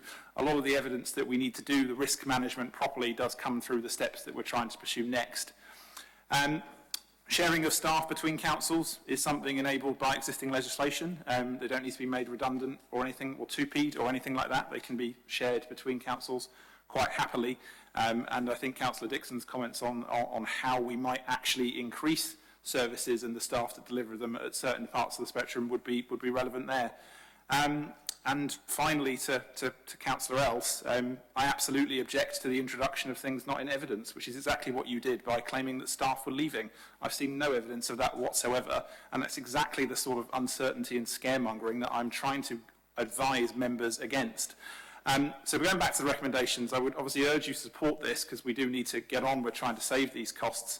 We'll remind members that the recommendations now include a joint appointments committee, a joint scrutiny committee, approval of the inter-authority agreement and agreement of the role details of the single joint chief executive, which of course is the only real role under discussion here tonight. My argument here is that members will get a full and proper ability to scrutinise the things that come next. And I ask at this point for members to support the general principle and direction that we're trying to achieve here in order to save money, in order to save services and direct our ship ourselves and not be subject to the government and its cuts. Thank you, members. Thank you, Councillor Follows. Now, we have now, with the emendations, I believe 4 recommendations in front of us. Oh, sorry, 3 recommendations in front of us. I would like to take those 3 together. Would that be permissible? I know Councillor Hyman said he would like one out. I see no other hands raised. Well, would it not be possible for the leader to speak on, or Councillor Mulliner perhaps also to speak on that? Because I think there might be people that would agree with me that we should take them separately, or at least take number 2 separately. May I comment, Chair? Councillor Follows. My understanding from officers prior to this meeting is that these need to be taken as a chain. They're a process, a flow. They are dependent on the one that precedes it. So my advice to members, and I would ask Democratic Services to comment, is that I don't believe that they can be split because they are dependent on each other, and I would ask that they be called as a block. And my apologies, Mr. Mayor, I meant to also request for a recorded vote at the end of my summing up. Yes, thank you. I need officers' advice, please. Yeah. Mr. Mayor, I can confirm that's correct, that they need to be taken as a package, that they're dependent on each other. Under that advice, then, Councillor Hyman, I am going to take all 3 together. I think it's up to us as to whether we should do that. Sorry, Councillor Hyman? I think it's up to us as to whether we should do that, isn't it? The advice I'm given is that we must take them together because they actually rely on each other. Therefore, I am proposing that we do vote for all 3. If you wish to vote against, by all means. Now, if I could ask for a recorded vote, well, I don't ask, but Councillor Follows has asked for a recorded vote. And we've got seconders, yes. So if we could have a recorded vote, please, Louise. Thank you, Mr. Mayor. Councillors, when I call your name, please confirm whether you wish to vote for, vote against or abstain.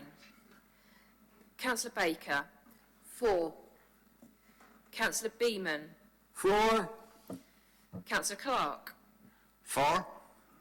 Councillor Coburn. Against. Councillor Cossa. Against. Councillor Darcy. For. Councillor Davidson. For. Councillor Denis. Against. Councillor Deere. Against. Councillor Dixon. For. Councillor Ellis. Against. Councillor David Else. Against. Councillor Jenny Else. Against. Councillor Follows. For. Councillor Forodeski. Against. Councillor Gale. For. Councillor Goodridge. Against? Councillor Gray. Against. Councillor Hegan. For. Councillor Hunt. Councillor Hyman. Abstain. Councillor Isherwood. Against. Councillor James. Against. Councillor MacLeod. For. Councillor Michaela Martin. For. Councillor Merriweather. For. Councillor Mirrlees. For. Councillor Mulliner. Against. Councillor Neal. For. Councillor Nicholson. Councillor Palmer. For. Councillor Paul Rivers. For. Councillor Penny Rivers. For. Mr Mayor John Rabini. For. Councillor Sadler. Against. Councillor Seaborn. Against. Councillor Townsend. For. Mr Deputy Mayor, Councillor Ward. For. Michaela Wicks. Against. Councillor Williams. For.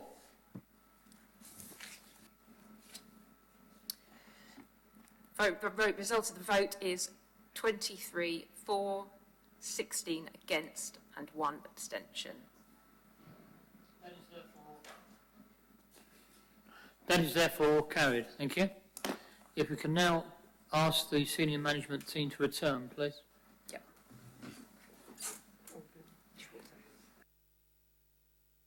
Right, if we're now resuming and back sitting comfortably, thank you.